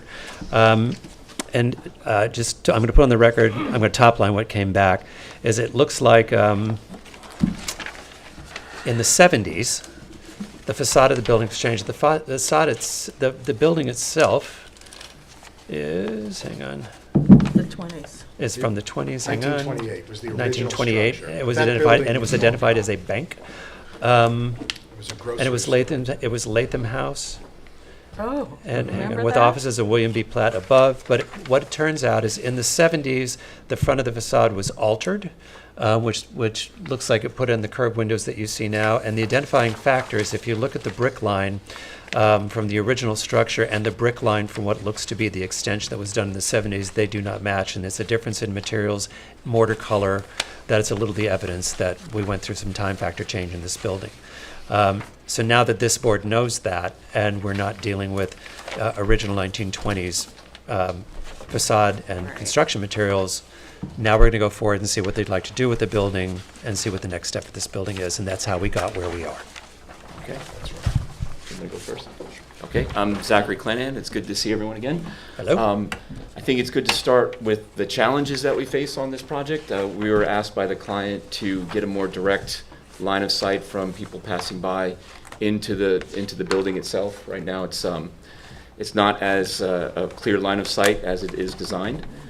And then architecturally, we felt it was nice to start with a storefront that matches the context of a lot of other storefronts on Main Street. So right across the street, there's 3 that are just like this storefront we're proposing. Just to the north, there's several more. So that kind of helped us narrow down the type of storefront where we have the 2 flanking pieces of glass, and then the 45-degree angle for the recess for the entry. We also liked the paneling that is on the building to the north. So we picked up with the paneling and kind of brought that in to make that work across horizontally. And then also we thought it was nice that the Succo building next door has this parapet, and so we're making the paneling of the new entry also line up with this horizontal line that we see here on this parapet. So we feel like the approach is by removing the standing seam roof, kind of makes the building feel a little more grounded, a little more restful, and it kind of starts to play well with the other buildings a little bit better than it does right now.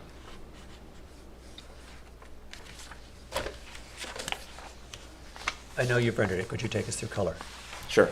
The 2 colors that we're thinking of working with are the graphite gray or French beret, these 2 colors here. See them there. And then you mentioned there's 2 different types of brick, one from the earlier and then the newer one on those radiuses. We're thinking of proposing to go with a more standardized, older style brick. And most likely, judging from how the facade looks, we're probably going to have to replace the brick all the way up. So we want to make sure it's a brick that looks nicer and works with a lot of the other buildings that are on Main Street. No. You're saying you're going to re-brick the front of the building? We're not sure. We're pretty sure you're not, but okay. And then we'll make sure that we match that brick. This is the Board of Architecture Review and Historic Preservation. Yeah. I have a picture of it. When you look at the brick, we are concerned that there are a lot of cracked elements to the brick, and there are some vertical lines running up the brick. Okay, so why don't you come back and tell us what report you get on that, and tell us what's dictating what you will do, and we would want to see exact samples of how you're replacing it. Okay. Yeah. Sure. So we'll make sure that we match that brick, and we repair it as it is, if that's what you would like to see. Probably. Okay. Yeah. And there's a big difference between cracks in brick and cracks in mortar. True. Yeah, that is definitely true. And there are some vertical lines that run up the brick, but mainly in these portions on the sides we noticed it, on the lower portion. So I don't know if it's related to when they made the changes with that newer brick. They certainly Well, I guess weren't paying I guess you'll do attention some research to and tell what us. they do, whoever improved Because- that. I think it's important to note, it's not a stylistic preference, it was to deal with degradation to the building, Right. so of All course. But do you have an engineer's report? No, we just have pictures, if you'd like to see. No, what I'd like you're to see is an referring to. engineer's My- report. my- Yeah, my point You can certainly get one. Yeah. My point is, we absolutely will defer to the board on that. Yeah. That was just- Good. And you're not planning to paint this building, like white? No. No. Okay. I Okay. thought it looked pretty good in the rendering. This. Me too. That was perfectly friendly to me. Yeah. And But quite what's handsome. with the roof line? Susan, you talking about this? Yeah. Okay. This. Yes. Same one, yep. So, and certainly getting rid of that frou-frou. I hate standing seam roofs, as you all know. It helped, I do, I just can't help it. It's not a barn, it's not a farm. What she says is Susan doesn't often feel they're appropriate. Yes, they aren't. Find me some. What you're saying is you don't often There's feel an they're appropriate to IMK there's architecture in one- the village. I Okay. just don't think they are. And I don't see a lot of them downtown, by the way. So, but the brick thing is an issue, could be an issue, so we need, We will absolutely. I think what you're hearing is there's general support for the change that The you want to make, idea, the change yeah. that we want to make to the entry-level presentation of this building. I think, and correct me here, I'm hearing that there's support for the entranceway, the way you've done the door, the way there's a transom above it, the way it presents, the way it sort of is a nod to the historic character of other buildings in the village of Southampton. And it looks like you're going to cloud the existing newer brick that was put on in the 70s with some sort of paneling situation that you're going to paint whatever this gray is. And do you have a name with that gray color? yeah. The gray, yeah, it's graphite or French Yep. beret, those are the two that we're Okay. playing with, they're very similar. So I think you're getting a whole lot of support for that. When you say that you're going to re-brick the building or go into the brick facade and make a change, then the whole board gets a rash. Forget he said that. Which the whole We board will- gets a rash. we So will backpedal. I think I- we're, and I I don't think we're think he happy to approve what you want to do at the completely- entry level to We the will building. withdraw And that. we're happy to Restore. talk to you about the Presentation. restoration work you're going to do once you Restore, have an engineer's right? report, because we are in Main Street in the village. I think Yeah. that's what I'm hearing. That we understand. Okay. Okay. So, Any comments from the public? a hush came over the land. It's just Okay. unbelievable. So, help me out here, Alice. Keep me honest. I'm The going 23rd of to March.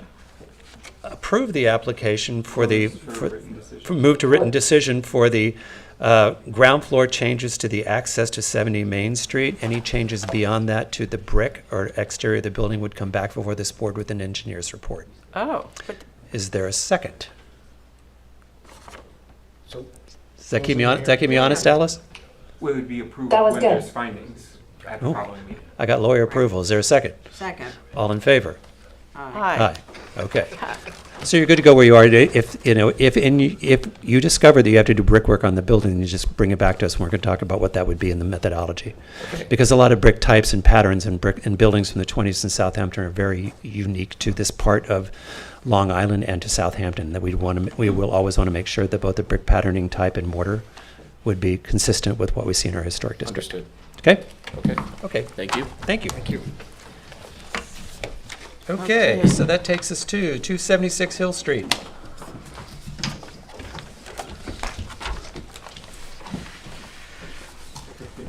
How many times have these people come to I was us? thinking the same thing. How many times have you come back to us?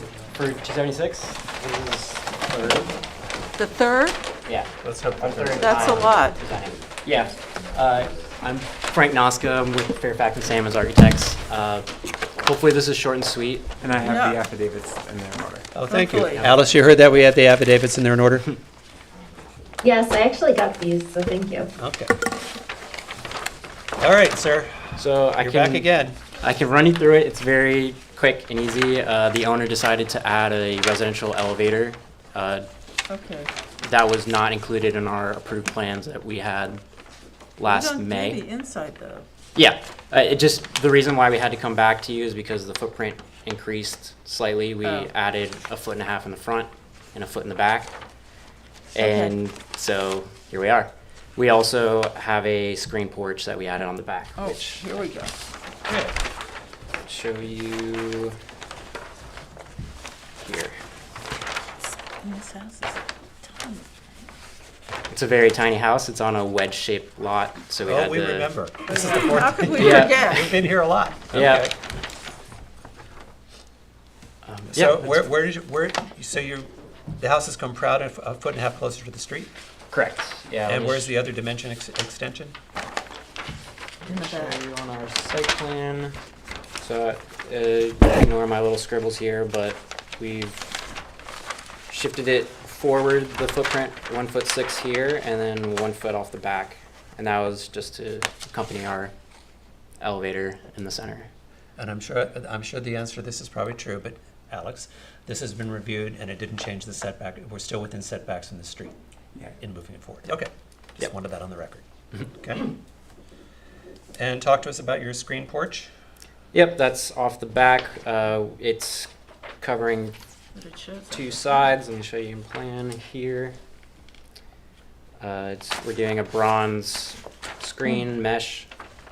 You're taking what was a covered patio and just enclosing it. Yep, with screen. yep. Not just. Okay. It changes the whole. Does it show in the front? Board members. I'm fine with it. That's the back. That's the back. How about this? The screen porch is not visible from the street. It's all But within does the... it have a metal roof? There is a small standing seam metal roof on the front. We had to do that because the Oh, pitch yeah, of it the wasn't... rain, I hear But the that. front and the back match. Yeah, and those were...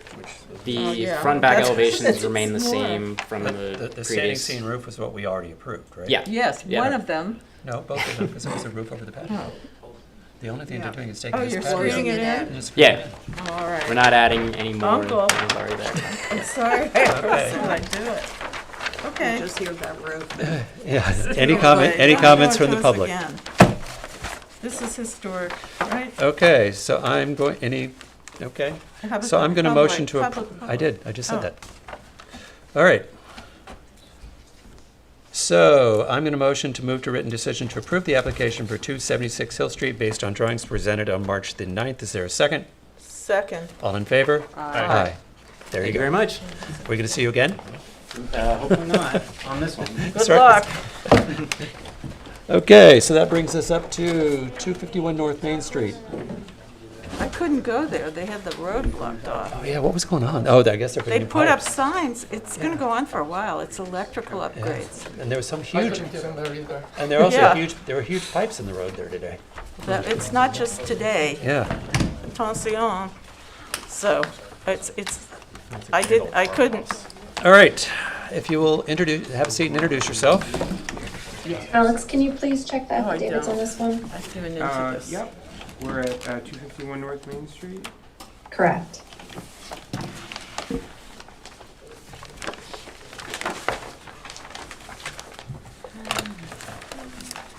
Yep, we have the affidavits and they're in order.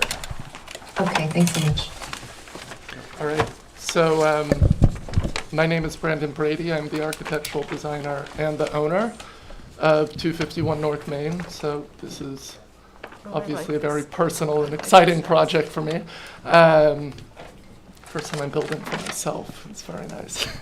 So what I wanted to do is just kind of start So you're going to with- see how you are to yourself as a client? Is that how that's going? It'll either be great. You consult. We're about to find out. Okay, okay. Hold tight. So what I wanted to do is just kind of start out with the current condition of the site. So we're just shy of a half acre. There are 2 dwellings on the property. The front house, which you can see here, is currently a multifamily duplex. And then this cottage, I call it in the back, is a separate structure, a separate CO. Okay. So there are Yeah, 2 families going to live here? technically 3. Okay. Yeah. I'm proposing to convert this into a single family, the front home. Okay. Yeah. So,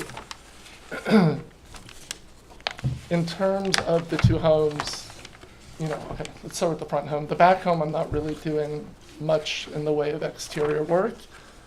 New windows to be, maintain continuity with the front house, and then the rest is really interior work. So focusing on the front house, this is historically registered with the state. you can see from the current condition, it's fiber cement siding. There's not, the foundation walls down here are all new concrete brick. So there's not a whole lot left of what it would have been. The oldest photos we found were from 1979 of the Chris report, in which the home pretty much looked the same. There were no shutters. You can see that here. So given this is a historic street, a historic home, and there's not a whole lot here to work with in terms of, working backwards what the original siding was, we are proposing, to really honor the historic nature. We want to go back, we want to bring back, original cedar siding. Right now it's got an asphalt shingle roof. We want to bring back the cedar shingle roof. And you could see here, they enclosed the original porch. I don't know at what point in time it was enclosed here as well in the 1979 photo. We want to go ahead and unenclose that and try and, redevelop as much as we can, or restore rather. So with that, I just want to walk through quickly the elevations. I just want to show you the site plan. So you got a sense, this is North Main Street here. This is the main house, and this is that back cottage, just in relation to one another. We're gonna add a pool. The front house, we want to keep the full front mass. We want to keep the form, the proportions, everything. Our addition is proposed on the back end of the house, so you wouldn't see it from the street. So, But you're redoing the whole front of the house. we're gonna restore the front. I mean, yeah, I want to say restore, but we're putting new siding, not fiber cement or anything. So the goal is to improve it. Different window sizes. Different windows. Yeah, we have I have the materials here, but we're proposing just Marvin windows and 4/1. We're trying to keep it all. Are you lifting the house up? Yes. Yeah, we will need to lift it to do a new foundation. The floors are completely unlevel, so we are going to lift it and add the basement, because right now it's a partial basement and then partial crawl space, so we wanted to just increase that as well. But it's going right back down in place.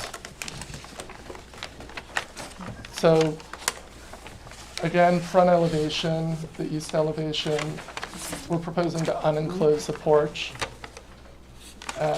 and then keep the same general location of the windows, keep the same format. You can see, I'm sorry, it's really small at this scale, but it's the same. You have a window on either side of the central front door, 2 windows above mirroring, and then the one at that half story. Okay, side elevation, you can see here the proposed addition. And then just new windows on the side of the house. The opposite side yard, same story. You can see the unenclosed porch here, and then the new addition is differentiated, which I know was one of the notes in the village design guidelines, was when you're doing a restoration, kind of try to delineate the old from the new. Trying to walk that line with this one. Yes. And then the rear is, where there's the most changes. So again, keeping the same form as the front of the house, the original house, not trying to change a lot there. We do have these French doors that go out to a little balcony. And then we have this lower area here, which is just also, again, a little walkout from the master bedroom, new windows on this facade, and as well, we're proposing a new brick chimney. I have materials over here, but the brick is to be replicated, the brick that is currently on the site, which would have been the original foundational brick.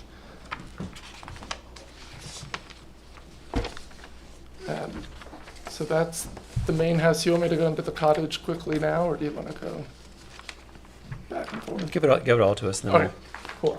So again, cottage, we're not changing anything structurally. We do need to redo the roof. It will just be replaced in kind.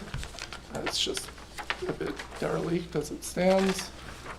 And then we're not changing any of the form at the exterior. We are going to propose updating the windows to the 4/1 to match the front house. We are proposing to keep the siding and trim as it currently exists. And then we are adding, front facade stays exactly the same. This side's the same. The back, we are proposing just going to one larger opening. Mainly a function of the current interior layout. It just doesn't quite work. So I don't know if you could see that. It's got like this odd, like tiny window here, which is above a kitchen sink. There's nothing historic about this particular window. This structure is also not historic. What page are you on right there? We just can't see it.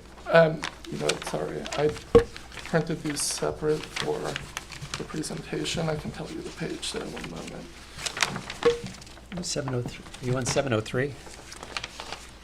That sounds right. Here's 703. Who's talking about?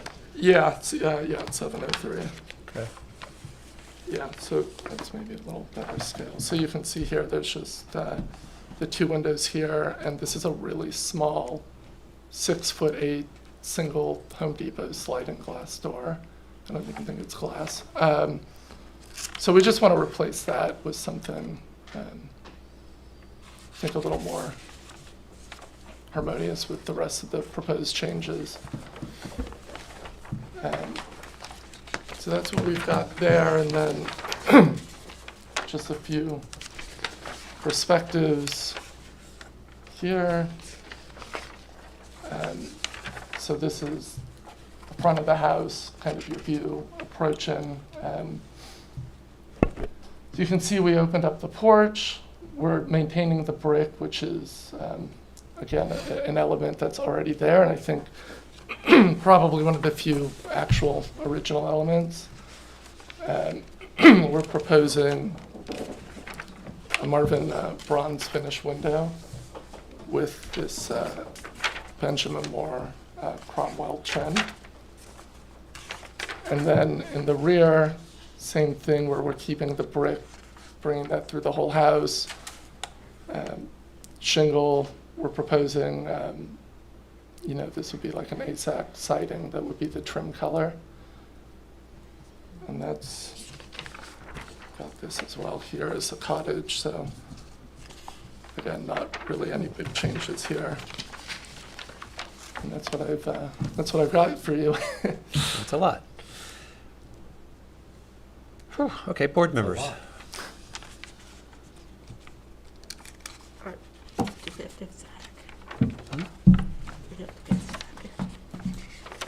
Thank you for maintaining the integrity of the village with cedar shake and the size of the house and the style. What stood out to me when I originally looked at it was the fact that we don't usually have front porches that run the steps don't run the entire house in the front. And I just thought that looked a little odd to me. Thought they were too broad.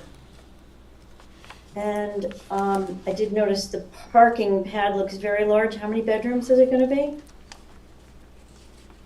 The 5 in the front house and 2 in the back house.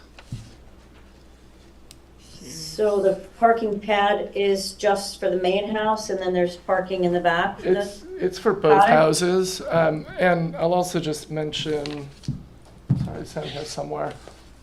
We're trying to keep it as far off the street as we can, of course. I also don't love looking at my neighbors' cars. The house is set pretty far back from, the required setback, which is right here. So our driveway is behind our principal structure setback. And it's also elevated off the street just by nature of the site. And then we're proposing here, we removed trees that are existing just for visual purposes, but we will put low shrubbery. This is a historic contributing structure, correct, Alex? I believe so, yeah, we have a blue form for it. Yeah. Yeah. Where is it? Here's we my have the blue form? my first concern is, I know you tell me you're honoring the house, but suddenly the cantilevered second story over the front door would not be original to this house. Yeah, so that's actually existing. What? If you look here, I know it's a weird situation. I had to look it over with the engineers as well. Show me the original house where it's cantilevered. So it's right here. It's got a room underneath it. Yeah, I'm not. Can you? Let's see. Yeah, let's see. Thank you. So if you look, Do you have that page? Here. so you could see that white line there. Yeah. That's the actual structure of the house. Oh, I don't have it. Yeah. The second floor does kind of clear out all of this. The porch went all the way back to here? And when you walk in this spring porch, you can see the original wall of the house. Oh, here it But the is. original wall didn't go all the way down to the front, the original door was recessed. Okay, so the cantilever. And that's in the elevation changes also, which is why it looks like there's an extra step. Okay. It's Well, very I think, peculiar.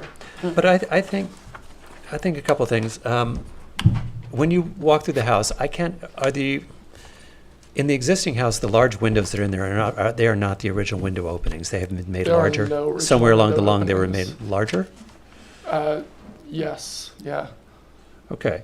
But the one thing that's striking me is the visual weight in the front of this house, because you've gone from a house that when you approach it looks like a historic house, and now I think we've lost the sense of history of the house and the heavy weight, the wide stairs and the heavy trim detail that you have going across the front. And you're showing the roof over, and what is the material of the roof that's over the porch right now? Yellow cedar. Okay, do you actually have the pitch for yellow cedar there? Yes. You Yeah. do? It's slow. I mean, it's small, but it does work. All right. I believe I can verify that. Yeah, I just think the visual weight and the heaviness of that gives it a contemporary feel that is sort of overpowering the historic sense of the house from the front, the visual from the front of it. I don't know how anybody else feels, but and I think echoing what Jane says, and I think because you've got this wide brick presentation across the whole front, and the fact that you're actually stepping your columns down 2 steps into the presentation of this wide entryway is very atypical of what we normally see, and it feels too contemporary to the history and style of the house in this portion of the village.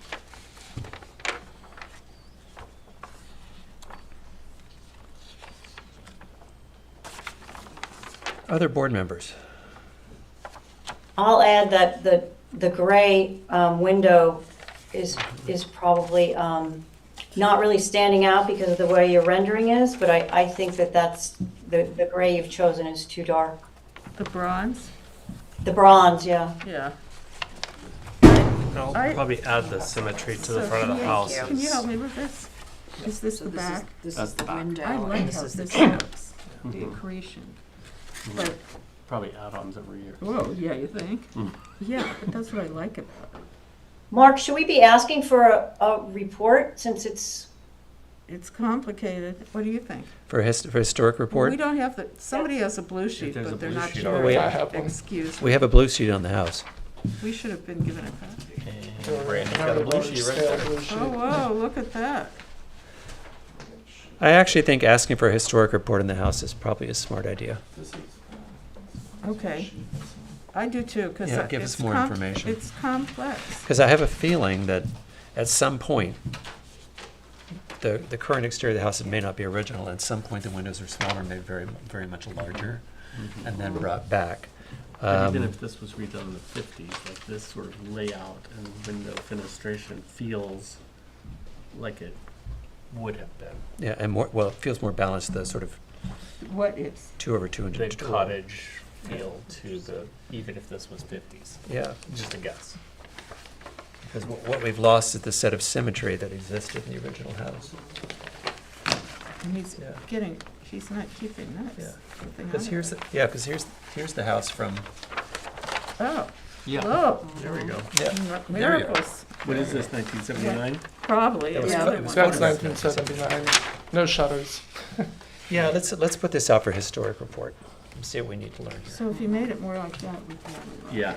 How's that? Because I also because I think one of the things in older houses is there's a presentation of the front door, whether that's a guide to the front door, whether it's a roof line, whether it's a porch, and it's not generally the breadth of the whole house. That's a more contemporary application. So when I look at the 1979 picture, see there's the portico and porch that goes over the front that defines the door when you're looking for it. Mhm. That's more, and then there's sort of a peplum roof over it, which is more typical of what we normally see in a historic house. But let's see what else we need to know about this house. Because in this picture, I don't see the deep cantilever that I'm seeing in your drawings. So it says Sanborn sheet number 9. That photo is the same as the current, where the porch is already enclosed.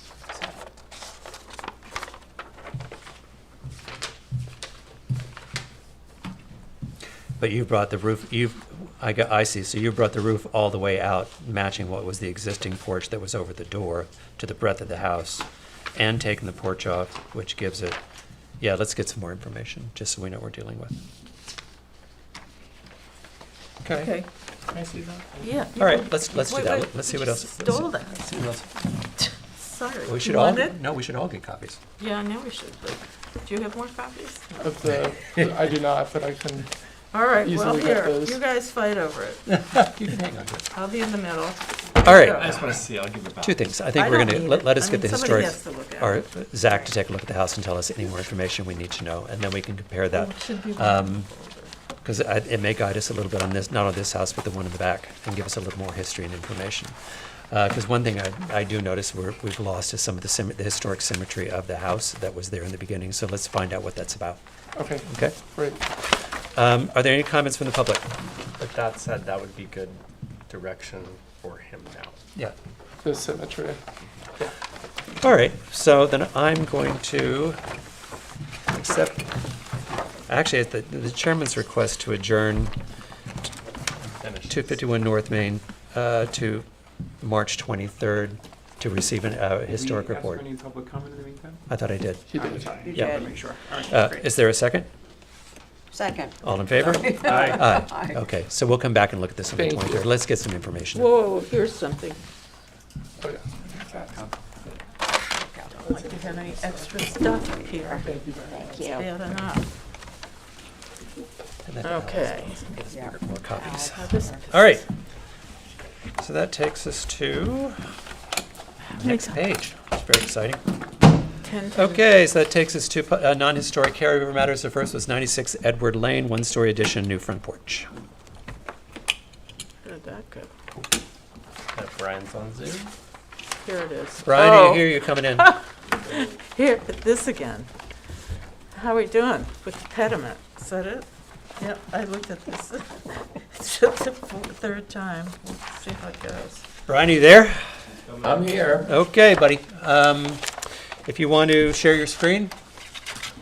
Yeah.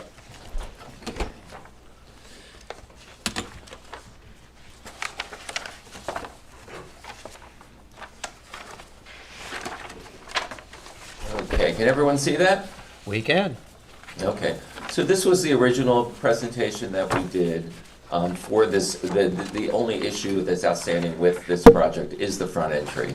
And the board felt that it was a little too formal. It was just overkill for this style of house. And there was a comment that maybe it felt too tall. So we went through a couple iterations and basically just tried to simplify it as much as possible. And this is where we are right now. You can see that all of that classical detail has been removed from here. The gable has been lowered. The columns have been made narrower. And now it's just a very, very simple entrance that works with the simplicity of the house. We had, there's the rendering of it now. And you can see the difference between that and what we had originally. So basically, it's trying to get the same classical proportions and everything, but just simplifying it and making it much more modest. Yeah. Okay, board members. Looks good to me. First. Yep, I looks think, good. I think it looks Okay. good. Yep. Jane? You're on. Jane? Much improved. Great. Are there any comments from the public? Okay, so then I'm going to motion to approve the application for 96 Edward Lane based on drawings stamped March the 4th and presented on March the 9th. Is there a second? Second. All in favor? Aye. Aye. Thank you, Brian. Thank you. Okay. Okay, 283 Cooper's Neck Lane.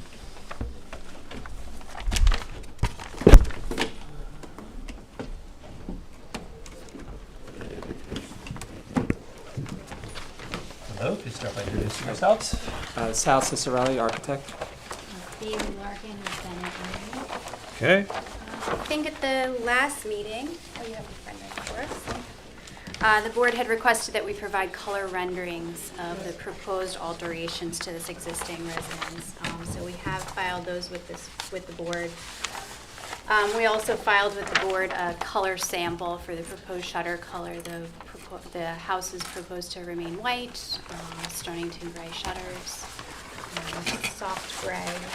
The renderings show both the front elevation of the home as well as the rear elevation of the home. I think last time there were some questions about, from the elevations themselves, about kind of the panel details along the roof line, which is shown more clearly in the renderings now. And also, I think there was a question about the glass railing, whether it was visible from the street frontage, and then I think in rendering you can see how the glass railing is kind of kept to the rear of the building.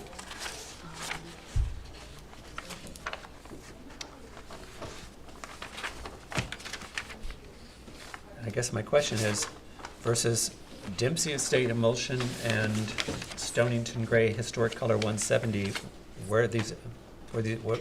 Stonington gray is the color now, and that's what's shown in the Okay, renderings. so it's the historic, it's Correct. no longer the Vero involved. Correct. Okay. What's the roof material? Cedar.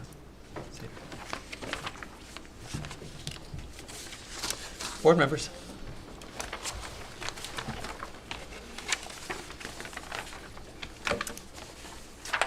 I mean, I think the glass railing's strange. Yeah. On this house, because it's a pretty house.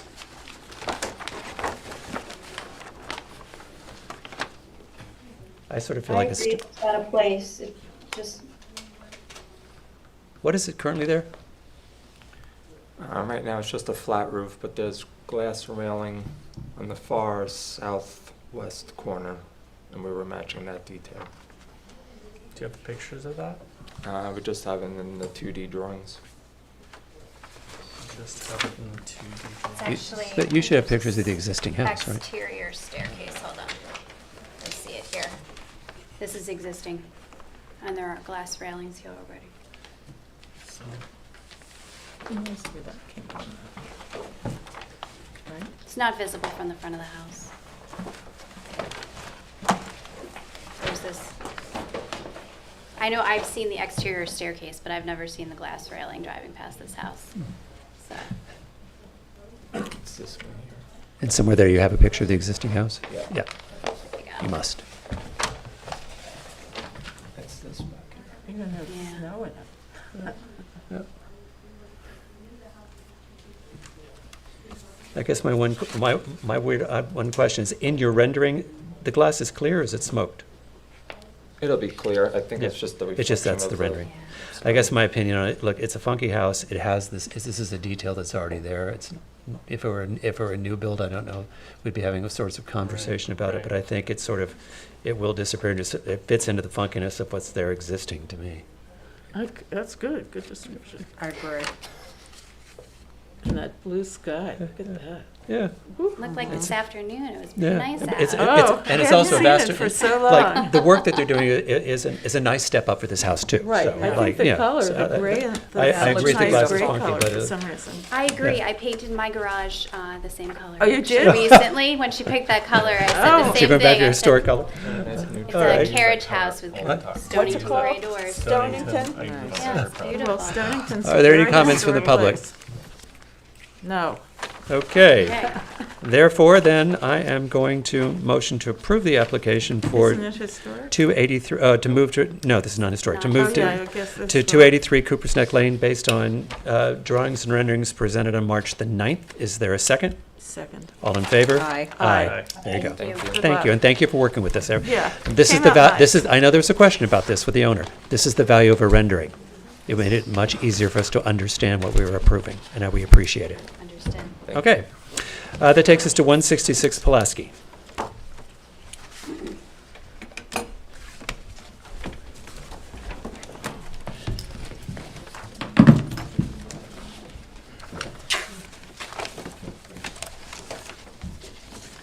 Good evening. Hey, good evening. Feels, Hey, introduce Charles yourself for the King, record. architect. Great, thank you. All right, so I'm back Huh? after our first meeting. The board was not too much in favor of, I think, any of the materials we selected. So we sort of did a about face on this one. Got rid of the standing seam roof, got rid of the black trim, the black windows. So basically, the design is basically red cedar roof, yellow cedar on the outside, natural color, white windows, white trim. And big change on the back elevation. We totally got rid of the second floor deck. Got rid of the sliding doors at the bedrooms. So it's still covered porch in the back. And I think the other concern the board had on the garage was we had proposed a sort of a glass and aluminum garage door. That was a concern, so it's been brought to a more traditional style door. Okay. Board members. Much improved, my goodness. I think it's okay. Me too. Much improved. Thank you. Yeah, it's much improved. It's a small lot, simple house. Yeah, but One that's, detail I did add, we added sort of a skirt detail at midpoint to the house. Because it's a very narrow house and obviously two-story, I wanted to sort of downplay the two-story mass with the two-story walls. So I felt that sort of broke up the height a little. My one question is, which is correct? Your rendering shows the fenestration pattern of the door and the side lights. They're divided in the rendering, but there looks like two solid panes of glass in the drawings, which is correct. Okay, that looks like that was a change. So we will go with the rendering. Well, I think the only difference is that the side lights in the renderings have divided lights. Yeah, So- the side lights have divided Yeah. panes in them, and you don't in the Yeah. drawings. So which is correct? We're gonna go with the rendering, which is divided. divided, Yeah. yes.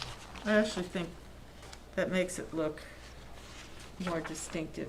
There are a lot of houses that, Gives us- gives no us offense, more- also they're on- similar. If you go to the back of the house, it loses the divided in the back too. I don't know if that's just part of they missed in the rendering. What do you think? Like, see the windows on the left don't have the vertical style on the bottom half, Oh, yeah, okay, that's at the kitchen. right? But they're, But, well, we'll certainly make it's all the like 4 drawings over 4 here, consistent. but then it's Oh, missing so it which here is and it's it? missing Two it over here. one? We'll go with 4 over 4. Okay, okay. I mean, I'm two over 2 on all of two. them. All right, but here's what I'm going to say to you. It's fine, but before we sign off, I want you to update all of your drawings to match what's in the rendering. Okay. Because when I come into the building department, I have to sign off on Absolutely. everything. Okay. And our job is to make sure that what we've actually approved is what is built. Absolutely. So if you will take the changes we've talked about here during the 4x4s, reflect them and update them in your drawings and resubmit to the building department, we Can I can get an approve it approval tonight. tonight based Right, on we the- can Yeah. approve it tonight, but Absolutely. before I sign off on it, in Yes. order for you to get a building permit, if you just update the drawings to where we can move, Absolutely. there's consistency between the two. Yep. Okay? Do we need, across on A4? Pardon? I'm sorry, what was that? Do we agree to that? You don't, Well, no, I was just saying, like, Sliders? does this all get the mullions are shown here, but they're missing here. So are they missing here on all no. the doors? I think all, Those are doors, I right? think Yeah, the door- those, yeah, they're under the covered patio in the back, those are sliding doors. So typically, they Those are don't sliding. they don't get a divided height. What? We good? Yeah, I think it's Yeah, okay. yeah. I just, Okay. it's a little house. It Yeah, has yeah, like yeah, a yeah. little of everything, but Yeah. it's pleasant and proportional. All right, are there any How's comments from the that? public? For summary. All right, then I'm going to motion to approve the application for 166 Pulaski with the stipulation that updated drawings reflecting 2/2 windows to be consistent with the drawings to the renderings be delivered to the building department. Is there a second? Second. All in favor? Aye. Aye. Good luck. Great. Thanks. Thank You Thank you. you did a good Thank job you of for- listening to us, and I think it came out really nice. That takes us to new matters. The first one is 1010 Meadow Lane. Do we have that, the affidavits, and are they in order? But didn't I we do believe we 1010 Meadow Lane 12 times over already? I Not, can't remember. haven't Here- we? I mean, here When is- was the here is last zoning. time this was, house was? 2006. Oh, is that all? Oh, okay. Yeah, it's a house we designed 20 years ago. There have been some returns on this house There you down go. there that, Love it. Okay. See 'em If you'll over and start over by again. introducing yourselves. Chris Coy. Bailey Larkin with Bennett and Reed, the applicant. This is an application seeking to modify an existing house that was approved in approximately 2006. Chris was the original architect on this project, and the current owner is looking to make a few alterations, not many, to the existing home. Primarily, it's expansion of a second floor terrace that's over the front entranceway, which is shown on the survey that we had filed with you. The house is very far set back from the road. It's not really visible from the road at all. There's a huge amount of vegetation in the front as well. And across the street actually is no development where it is. It's across the street from open space. So they're looking to expand that second floor terrace facing Shinnecock Bay north on there. And then the other changes that are proposed are just some minor alterations to fenestration and a first floor area that's currently in a porch is proposed to be enclosed on the front of the house. So, Chris, do you want to take them maybe just to the north elevation? I think it's north and east are the two changes, right? Right. Yeah. I can't, I remember.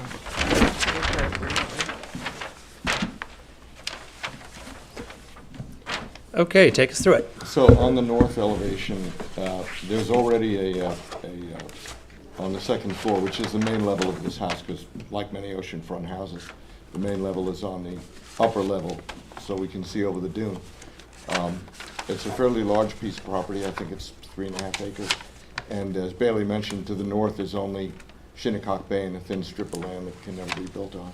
So there's no real neighbor impact here, but there's already this deck off the living room, and the owners would like to expand it toward the north by about 10 feet to fit a dining table.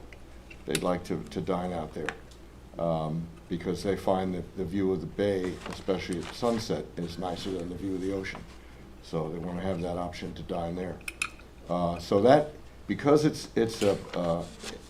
just a straight out extension of a deck that already exists with the railing and the balusters and everything that already exists, it doesn't actually change what it looks like in the elevation at all. It only changes if you look at it in plan. It becomes bigger in plan. It's 10 feet further to the north. But in elevation, there's really no, you can't see a difference. So there's that. And then moving over to the west a little bit on the lower level, as Bailey mentioned, there's now an open porch, and they would like to enclose that with windows, these custom-made windows, to create a gym space. Gym is very important to their lives, and they need to have a gym with light, and it's going to be it's not going to be a real space in the house. It's just going to be a gym, but they need to enclose it so that they can control the temperature. So that's the difference there. The columns, those lollipop columns, which are sort of typical of the shingle style of the 1880s. We designed the house in in 2006, but of course it's Excuse me, designed can you to pull be- the microphone closer so that Oh, I'm sorry. so the public can hear you? Thank you. I'm very sorry. Designed to be a shingle-style house that you would see in the late 19th century. So these we call them lollipop columns, are very characteristic of that style. So they remain. They were already there. They remain. And the only difference here is really closing it in with these windows, which are copies of the existing windows, which were also custom made at the time. Then going up to the second floor above that, you can see that we are deleting a window in the center, and we're adding it. Yeah, we're deleting. Can they see everything? Yeah.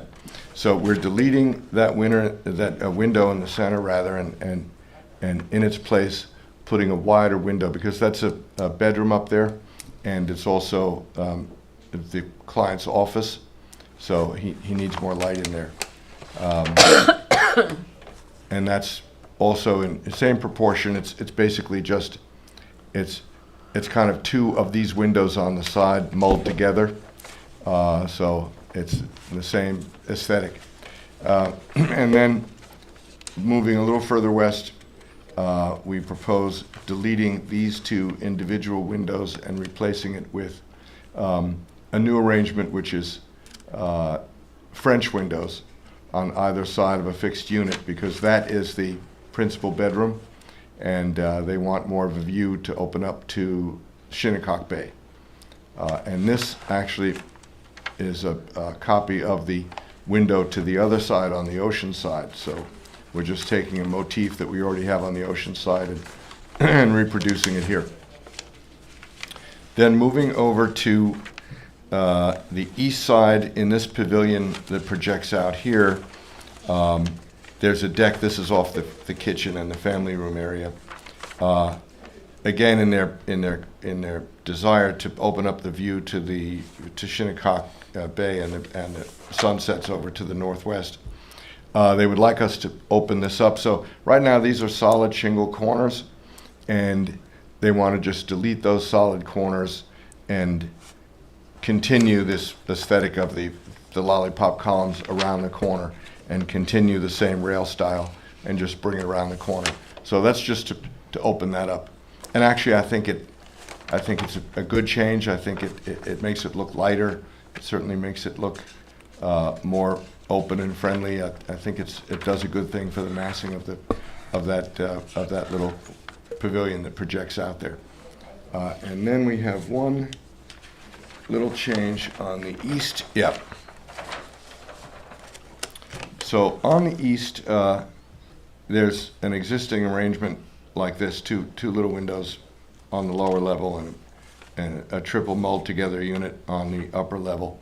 And to accommodate the stair that is there, it's an existing stair, it's already there, but they want to open it up to more light.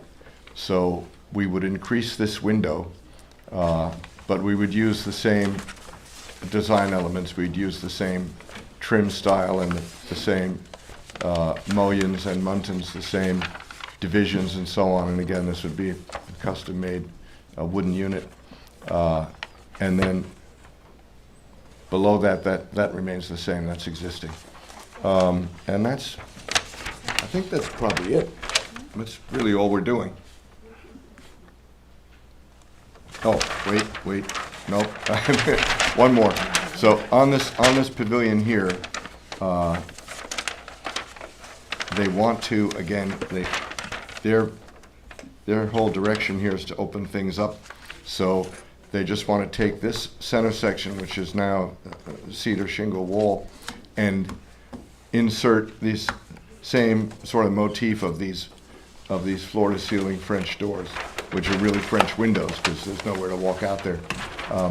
So that's the difference there. And again, I think opening that up like that with transparency does a good thing for this massing. And that, I believe, is it. And we have, you want to show the, you have all the photographs, right? Do you have these photographs? Do you want us to put them up?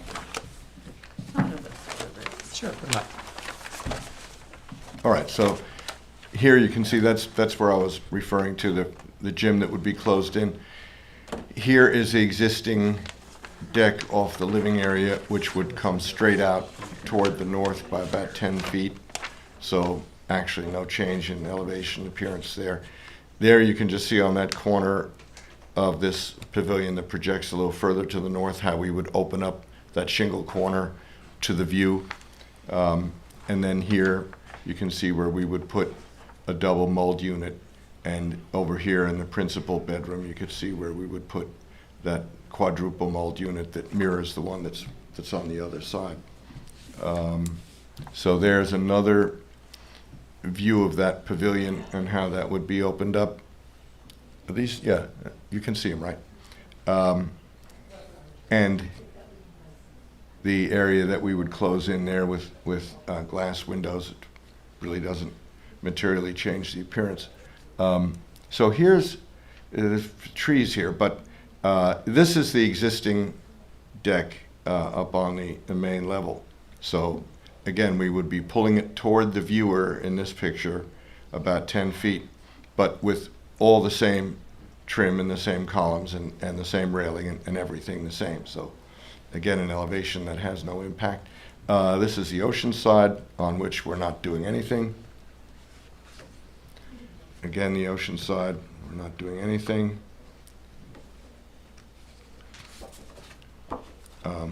Another view of the ocean side. But this actually shows you that this is the ocean side of the principal bedroom there.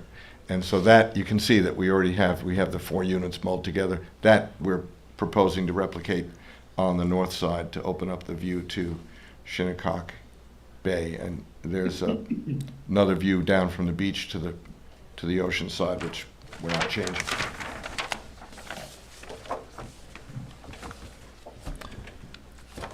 Board members, questions? I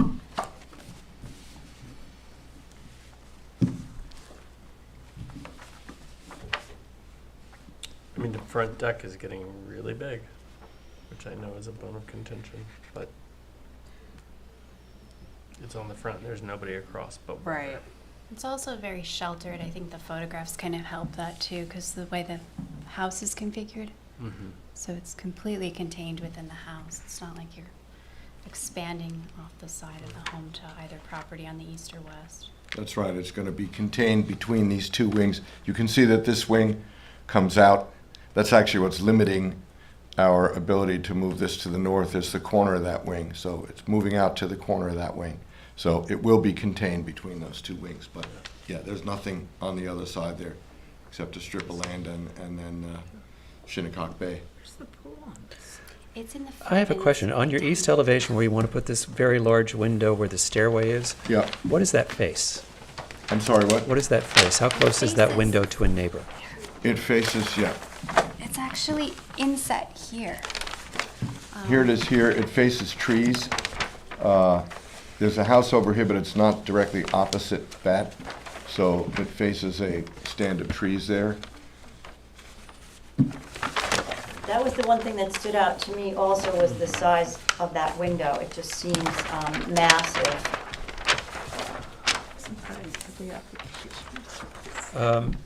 And what's the lighting behind that window? Because is it ceiling only? Is there a drop-down chandelier? Is there anything that's going to project from that window? We've run into this before where people drop big chandeliers and light up the next door neighbor. Yeah, we're actually not doing the lighting, so I have to say I don't know, but. We're not changing any of this. No, we're not. It's all recessed It's lighting. recessed lighting, and as far as I know, there's been no proposal to, I mean, we're not in charge of the lighting, but I haven't seen any proposal to hang anything there. And that's the staircase that you're putting the big window in front of? That's correct. I never understand this. This comes up every meeting, somebody's doing this. Kathy, thoughts? I'm okay with Like the this? balcony here. It's well sheltered. There's no neighbor in front. That's fine. That, if I have a little concern, it's that the staircase window. I'm fine with everything else. Yeah, I mean, some of these are great improvements, I think, Yeah. on the existing Yeah. house. It's gonna be super And pretty. it's a beautiful house Yeah, it's to a beautiful begin house. with. It's a and, gorgeous you house, know. yeah. I like the lollipop columns on the. Mhm. Do you have any concern against I mean, against I- the east elevation? Yes, Gigantic window the by the gigantic. staircase. But it feels out of harmony with all the other windows on the house. Mhm. I have to Compared say to what was originally designed, it looks completely cohesive. right, it was getting, What, the existing or The existing, it's- you know, the scale. Yeah, I agree. I think I'm in the same place. I think all of it's fine except for the change to that one gigantic window. Because we've been very consistently not lighting up staircases in the Southampton. Okay, can Yeah. you give us a little direction on how you'd like us to go on? Well, we can tell you that the existing is good. We think that there's way too much glass, and the fact that you've gone to a two-story level of this entire thing, if you were to, at night, light up inside the interior, imagine the amount of light pollution that comes through that window. I think the question I would have for you is either go back to existing or come up with another solution that it's not nearly as large and doesn't pose the opportunity to light up a side neighbor. Okay, That's, I think, what I'm hearing from everybody. okay, right. Okay? Other than that, I think the rest of the changes are great. thank you. So So we'll come back to you with that. March 23rd? You can be ready by March 23rd? Yeah. Where am I going to? 2 weeks? March 23rd. It's always a Monday? It's always a Monday. Monday. Sadly for us. Always a Monday. I'll be here. All right, listen, if you need to come in by Zoom, come in by Zoom. You have good representation, No, it's okay, I'll so be just here. let us know. Okay. Thank you. Okay, so I'm going to motion to accept, are there any comments, are there any comments from the public? It's getting smaller, the public. Okay, so I'm going to motion to accept the applicant's request for an adjournment for 1010 Meadow Lane to March 23rd. Is there a second? Second. All in favor? Aye. Aye. Thank you. Thanks very much. We'll see you then. That takes us to 37 Terry Court. We have the affidavits in there and work. Thank you. You heard that, Alice? Yes, that was my line, because I had these. Oh, sorry, Alex. We're on our Thanks, Alex. Okay, is the applicant here for 37 Terry Court? Uh-oh. I just raised my hand. Oh, hello, Brian, okay. I thought that was your project. Yeah. Can you hear Okay. me? We can. Yes. All right, let me share.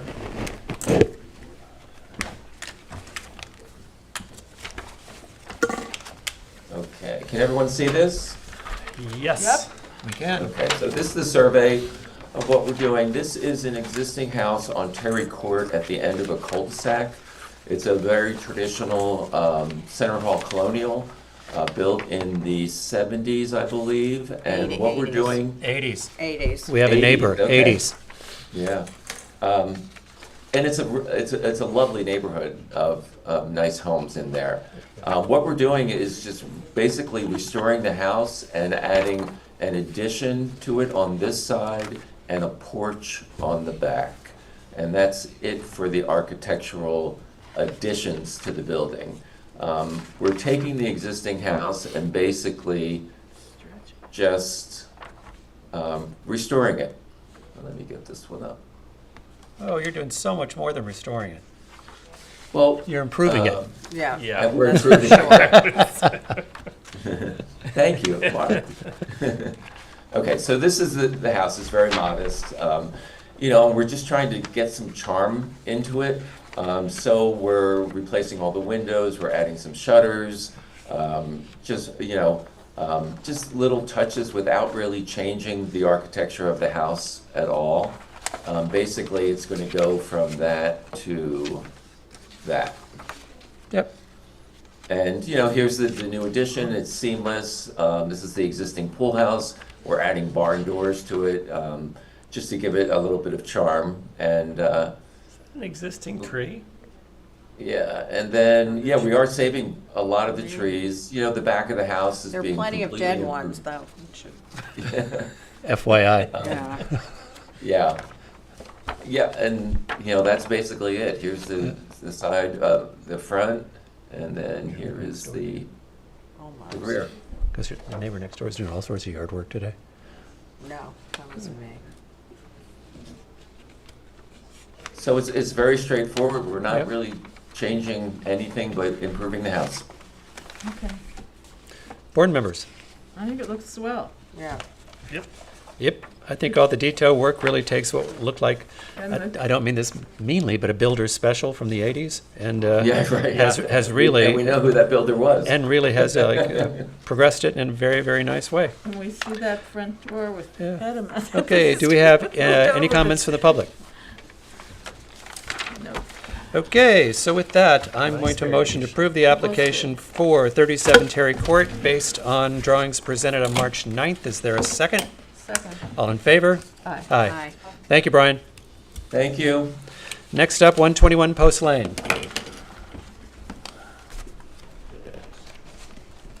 Hello, sir. My name is Gerard Buckley. I work for Sean Leonard Architect. Okay. And here to represent 121 Post Lane. Okay. So what we're doing on the house is it's a renovation addition. We're adding a small room, a small section to the back of the house.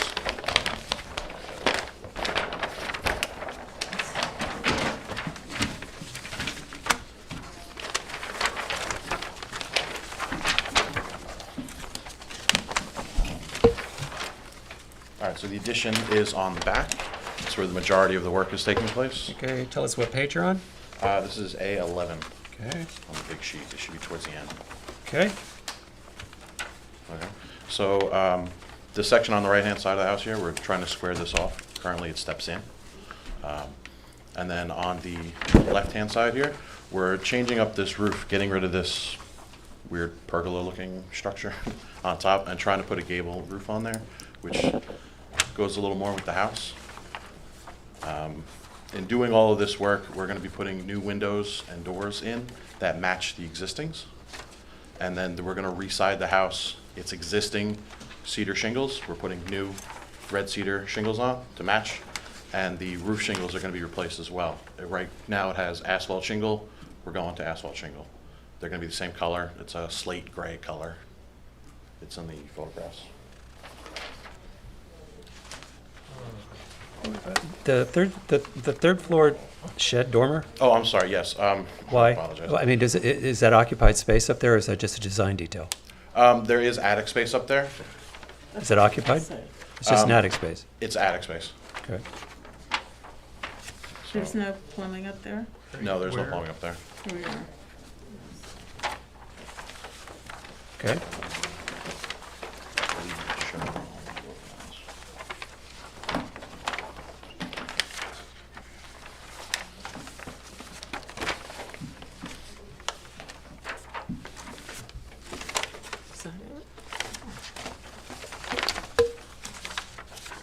It's kind of a fun house. Is that it? That's Okay. sorry, Board that's members, about it. questions? Okay, I have.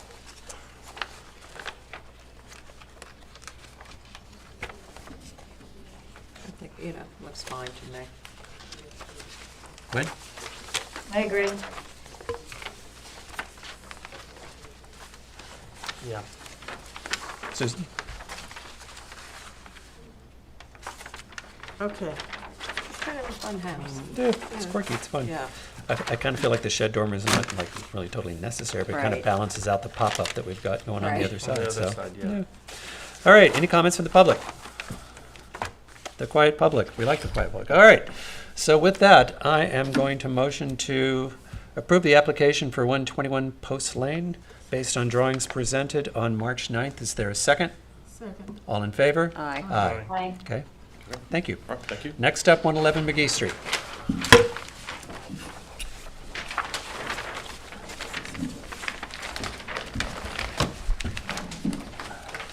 I do not have these affidavits, if you could please check, Alex. You don't? I do not. Okay, hang on, Alex. I'll be right back. There'll be a pause in the activity while we wait. Oh, can I stand up? My legs are practically, what time is it? 8:40. This is what happens when we have snowstorms. Right. So we're moving and grooving now. I'm doing my best. Yeah, it's good. Thank you.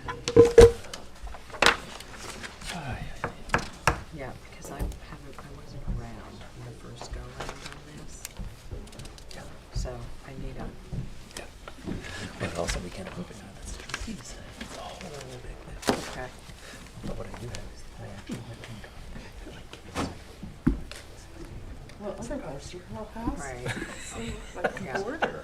My parents Alex. almost bought that house in like the 70s. Do you have the affidavits and are they in order? I want to say yes. It's rumored they were handed to you. So What are you talking about? You just He say went to the yes. car, didn't he? Which side, what application are you asking me about? yeah, I'm sorry. We're asking you for 111 South. McGee Street. Just see. Yes. Oh, you have it? We have the affidavits and they are in order, Alice. Yes. Okay, please proceed. My name is Bob O'Shea. I'm an architect for this job, and I'm here to tell you all about it. Okay. Okay, I'd like to start off with one document that was not in the package that was submitted to you, and that's this aerial photograph, just to give a little context to where we're proposing this project. Yeah. There are Most of us drove there today, so we have a pretty good okay. idea. Yeah. All right, so then you know that it's at the end of, it's one of two flag lots off of McGee Street, which opens to They could use a some rather pave- large. They could use some paving. Sorry? They could use some paving. It could, yes, but we're limiting it. Where is it we just pointed out? Because I like an aerial. Oh, okay. Where is it? Just point it out. If you see the bright white section with Yeah, the got it. flag pole coming Yeah. off of it, you can You see. go up again, and then you turn on like a dirt Yeah, road, and it's the exactly. first flag lot in the back with a, yeah, it's a cute little white brick house. All right. Okay, anyway, so now that you see where it is, you have a larger document of the site plan showing actually the extent of what we're doing. Now, the fact that this was a flag lot gave us the opportunity to bring the garage to the front, quote, front of the house, not facing a street. But what that enabled us to do is not have to put the detached garage in the back, and with it, the long, another 100 feet long of driveway, which limited the amount of driveway and gave us some more open green space toward the back of the property. Okay, so as you go down the driveway and turn into the rectangular property itself, I'd just like to show you this rendering that is a good representation of what you can see as you enter the property. I'm going to stop you there for 1 second. Alice, this is a question for Alice. We have not made a decision to allow demolition for this house yet, right? This is Not that I'm aware of. this is an application to demolish the existing house, correct? Yes. Yes. Okay. So, Alice, do you want us to deal with that before we continue as a separate issue, or do it all together? I would like you to do the demo first. Okay. Hold 1 second. Okay, board members, you've gone and taken a look at the house? Yep. Is this a house that you would consider applying for landmark status? No. Okay, then I'm going to motion that the Architecture Review Board will not pursue landmark status for, what's my address? South For McGee. 111 McGee Street. Is there a second? Second. All in favor? Aye. Aye. Okay. Okay, thank you. Sorry, we had to. Thank you. Gotta keep Alice happy. Absolutely. Okay. Okay, so you can see we're proposing a two-story shingled dwelling. It's white cedar with a bleaching oil that finishes up very nicely. And there's a natural red cedar roof. We're doing all white windows, casing, rake boards, etc., and accenting the gable roofs, the gable faces all around the house in a white board and batten material. You can also, I can show you the back of the house as well, all rendered up. We've carried all those same details around to the back. In the center, we have off of the master bedroom, there is a very understated balcony. It's only 6 feet deep at the absolute deepest portion, and it nests into that center section of roof and is open only to the rear, that agricultural preserve. You can see it's shielded from both of the side properties completely by the adjacent gable roofs.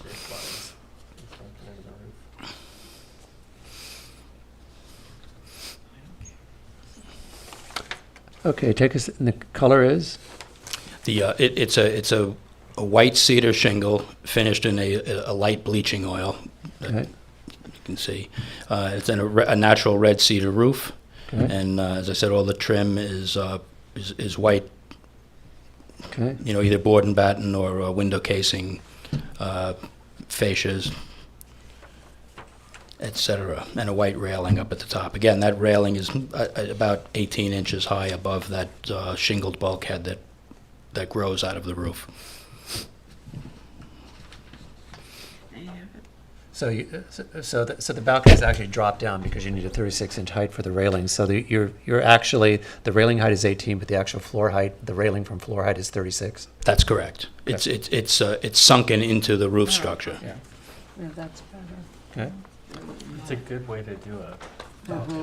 Yeah. To sink it in like that. Yeah. I really felt I'd be doing a disservice means- to the wait, client and the but property. how tall is that without door then, like taking 9 advantage feet? of the view to the rear, Because the agricultural property. if what I'm looking at is 4 feet below, the door is huge. All right, just an aside. Board members. The thing I don't like is that little curved thing on the roof. I don't know what you call it. Do you mean the cupola The on the cupola, garage? that's it. Really? I did this once before, and the people came and thanked me later. We had that house. seems Yeah. inappropriate in terms of, first of all, I don't want to highlight the front garage, which we don't, I realize you're on a flag lot. If that went away, I think it looks great in the front. What is that for? It just doesn't make sense to me. It's strictly a ornament- decoration. It's ornamental. Yeah. It's too tall. It's not letting light into anything, so I don't like it. That's a, you don't feel it's appropriate. I don't. Okay. Kathy. I like it. I like the house. I don't really have any issues. I don't I even think it's mind the good looking. cupola. I think it's Pardon? fine. I think it's kind of cute. I don't know. Yeah, I think it's good looking. I think Yeah. it's super successful. Yeah. The little cupola doesn't bother me because you see them on pool houses and garage. Yeah. I know, and Especially every like time old houses. there's one on, somebody was building on Toilsome, and the guy came Right. back, and we fought with him for a long time. Oh, that's Remember neighbor that? did it they in- built He a house. came Well, back that's because and we also built a thanked house. They us. built a house we didn't approve. I think They it's kind of did? Yes, charming. that house was not Oh, approved. right, I remember Yeah. the back on the right side. Jane. Yeah. Did we lose Jane? Jane, did we lose you? Seem like you're maybe cramming a couple extra details in there that may not be necessary. I'm at the camp that I like the house if you lose the cupola, because I think it pulls attention to the garage instead of the Right, house. where are we advertising that? I think we just lost the cupola. Okay. Okay. There you go. All right. Any comments from the public? You have to come up. I'm just here on behalf. Sorry, we just need you to come to the just need to come to the microphone. microphone and introduce yourself. How's it going, guys? I'm Byron Alvarez. Hello. I'm just here representing the owner over at 115 South McGee Street, the Okay. adjacent property. See the flag lot behind? Yeah, the flag lot behind. I was told by the architect that this is their I guess, my client's architect. These are the concerns that they have. Okay. They want clarification on the proposed size of the house, which I tried to get a hold of the drawings, but the Dropbox locked me out for whatever reason. So I wasn't able to really get hold of I them. promise it wasn't personal. Okay. No, it's all good. They're usually open to the public, huh? But the Okay. main concern really is just the privacy screening, privet along the perimeter edge, and then everything else that she may have concerns about, like construction staging, isn't related to ARB. So That's the building department. So all Yeah. of this is the, Um, Can you address that? I think the property as it sits is completely enveloped in a privet around all sides. Is your concern is there a concern that they will take the privet down and reduce the privacy? yeah, that could have been it. Maybe Okay. it was part of it, because originally I thought this was really just a demolition hearing, so I wasn't sure if that was encompassed within the demolition was the removal of screening on their side of the property or not. Okay. So. Okay. So what I'm going to say is, you have no intention of taking down the existing perimeter planting. No, absolutely. Do you have any In fact, intention? Do you have any intention of enhancing it? We haven't showed any enhancement of the privet, but we have showed some other landscape enhancements around the building in general and along the side of an outside basement stairwell. Okay. To act as Quick some question, additional screening. what do you think is going to happen to the privet that's directly along the That driveway? this is funny. You have to address us Oh. We have to ask the applicant. Sorry, my Yeah, bad. no, I've it's okay. never done It's this a before. process thing. Sorry, so the privet that's right on the driveway, obviously when demolition and construction comes underway. Oh, on the shared driveway? Yeah, a lot of that's that, gonna have that to needs a little definitely- snow work, by the way, but yes. Yeah, it was bad. Yeah. The landscape plan, and please come over and Yeah, sure. and look at No, this. no. Actually, you can't. You have to Oh, talk to us. okay.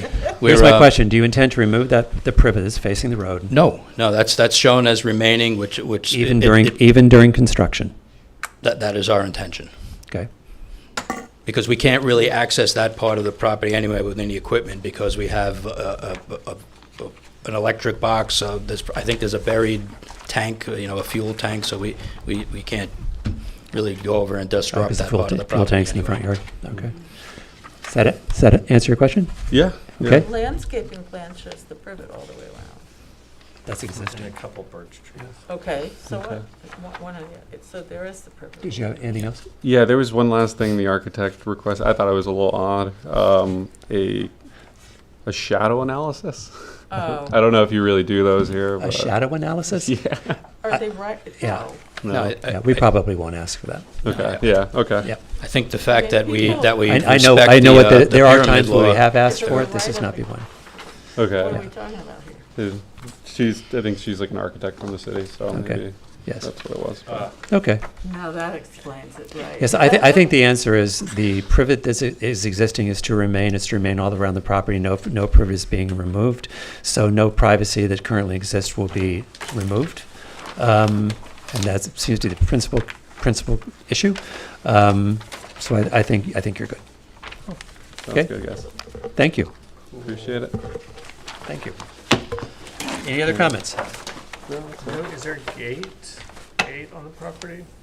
There's No, I see the not. pool gate, that's all. Yeah. So for There's not a now- driveway gate. No, I didn't see one just today. gates Yeah. to the confining the rear yard. Yeah. You okay? And that's all being torn down anyway. Okay, so I'm going to motion to approve the application for 1 Lee McGee Street based on drawings presented on March the 9th with the stipulation of the removal of the cupola. Is there a second? Second. All in favor? Aye. Aye. That's Thank you, great. sir. Thank you very much. Which takes us to 31 Pheasant Close West. I have the affidavits in there in order.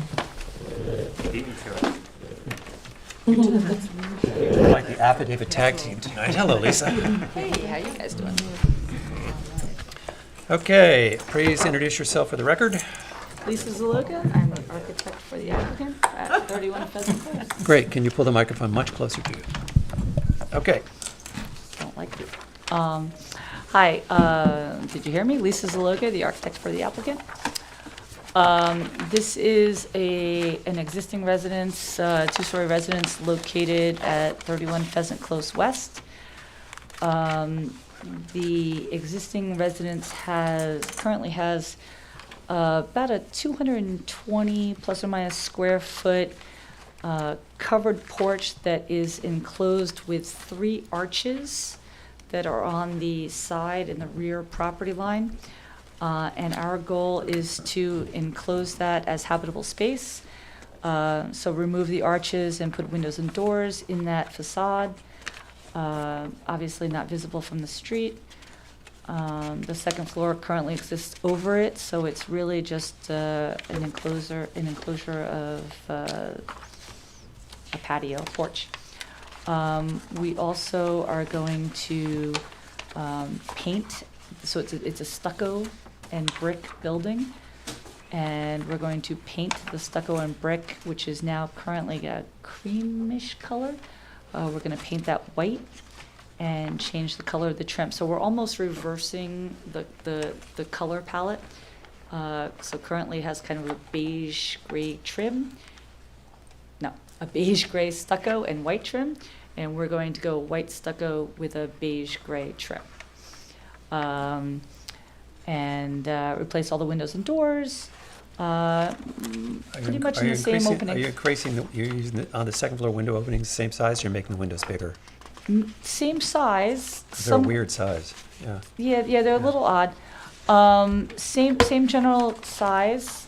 You could see The one thing that on the front of the house that we are planning on doing is on the south gable that faces the street, there's currently, you know, it has the old, I guess, 80s version of a lot of half round windows. So we want to replace that window with some more contemporary, transom windows across the top there, because that is a cathedral room. Yep. And there's already transoms currently exist on the first floor of the house in the front. So I mean, in general, You're taking the balustrades off on both those balconies. There's cement balustrades that go across the front of that thing. There are, and I'm not. I mean, yes, we want to make that a little more contemporary and take it away from the style that it is now. But again, the same color palette per se that's there. But what would those balustrades be? Just a more simplified, not the OG-esque, just more of a simplified. Well, right now they're great big huge cement. Huh? Right now there's great big huge cement things that go across the front of the house. Yeah, no, we don't. So you're going with wood pickets, or? Yes. Okay. Are you changing the roof of the house? You're leaving the roof alone? The roof is staying. Okay. Do you have renderings? Is that what that is? So we had renderings.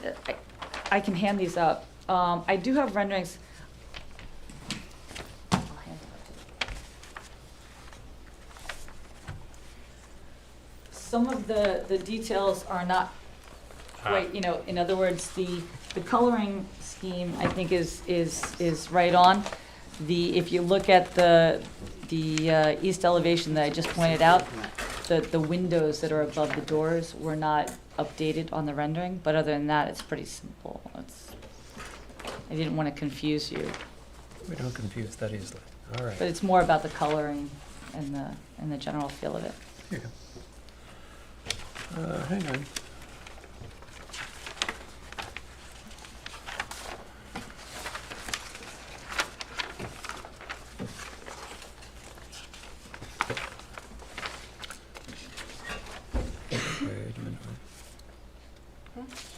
Yeah, that's putting that sliding door off the bedroom on the west elevation never made sense. Those two little windows that were there. Such an improvement. Yeah. Board members. Oh, I mean, it's like big improvement. It's such the current interior of the house is. Painting it one color is the big for me. Yeah, The stucco and the brick one It'll color. be a nice. It's like, ooh. That's weird. And the interior of this house has such weird When was this? moments. Really? Yeah, I went through it a few What times. age are we in here? Yeah. Oh, it looks. No, It almost like, looks when you're a Disney-esque. kid and you just everything was that's how houses were kind of thing. So Yeah. I have a problem like 60s and 70s interiors, like that's what people had. This So one, I just think, oh. the stairway comes crooked into the living room, and then there's the arches that go between the kitchens. It's the most bizarre house on the inside. That was a period. Yeah. Well. Okay. Any comments from the quiet public? It looks actually No. pretty Okay. So, motion to approve the application for 31 Pheasant Close based on drawings presented on March the 9th. Is there a second? Second. All in favor? Aye. Oh, Okay. more. Thank you. Thank you, guys. Okay, that brings us to one final application, was 3 Pheasant Close, That's 3 a Pheasant gate? Close LLC for gates. Oh, hello. Evening. Hi. Are you back for this, or we already saw this, or not? We saw gates that we didn't like last time. Right, and you had to wait till the very end of the meeting? Oh, Fine, yes, I do. yes, this is the crazy contemporary. It's funny you should mention that. Didn't notice it till now, because Okay. all systems go. Let's go. Okay. Mark Cirillo from AutoGate Systems for the applicant, 3 Pheasant Close South. So, the previous design was a design that the client had picked off our portfolio online. They seemed to like that design, and I presented it here, and the board didn't see fit with that. And I had a discussion the following day after the meeting with the client, who advised me, as I wrote in a letter to the board afterwards, that they had an approved design. presented to the board by their architect in 2022. And I had no prior knowledge that the project was presented then or approved. So I wanted to confirm it. So I came to the building department and filed a FOIA request, and they produced the file. And I reviewed with Alex that they did indeed have a gate design that was approved by this board in 2022. So I contacted the client afterwards and I said, do you see any problem with the existing design that was presented by your architect 3 years ago? And he said, no. We liked it. I don't know why that wasn't, that information wasn't provided to me first. Yeah. But nevertheless. So basically, you're telling us they have something that was already approved, and they're gonna build it. Yeah. Okay. No permit was pulled, and the reason why we're here now is because there was an expiration. Yeah, there's a recent code change that plans that never get a building permit expire over time. So it's 2 years? 2 years. I 3. think it's 3. It's 3 years. Wow, generous. And, and I met with the client in the fall of 2025. Had I met in the spring, we would have been within the window. So is this, refresh my memory. Are these where there are 3 in a row on this? Yes, and they're all. Well, there's So two, but there's wait a minute. presently Yeah, 2, yeah. yes. But if you're going to come back and tell us that now they want the same gate we looked at last time because it was approved in 2022, but those plans have expired? No. Or does it look different? What does it look like? No. Or is there something you're presenting to us new? Yeah, this is a sliding gate. It's different than the other 2. It's horizontal planked, but it's different than. Can we see it? Yeah. So, but the actual, what I saw the last time was to have 3 of those horizontal plank natural wood, is that what it is? Yes, it is natural. In a row is bad still for the the neighborhood. Is this still the gate that matches the 2 neighbors? Yeah. It doesn't match the neighbors. It's open. As you, What's how do we see this from my screen? Are you on the Zoom? Because you can. I'm share not your on the screen. Zoom. Is this what you're going to show? Correct. That's the approved design. From 2022? Correct. Okay. And were those other 2 there? How long is this the 3rd one or is, Oh, what I'm hearing is it's not relevant because they've expired. Exactly. So what they're here asking for is a new approval based on what was previously approved. Actually, I could jump in. Yep. Oh, yes. Unless there was a change in law, I don't think a change to the expiration law counts as that, or a change in circumstance. The board is required to issue another approval, but for example, a change in circumstance could be those other homes having built, identical The other 2 gates. ones? Yeah, so, but if they've been there and they were there in 2022, then you should approve this one again. How do we know that? Well, we have to look it up. I would tell you, I'm pretty sure they were there in 2022 because I used to live around the corner. Yeah. And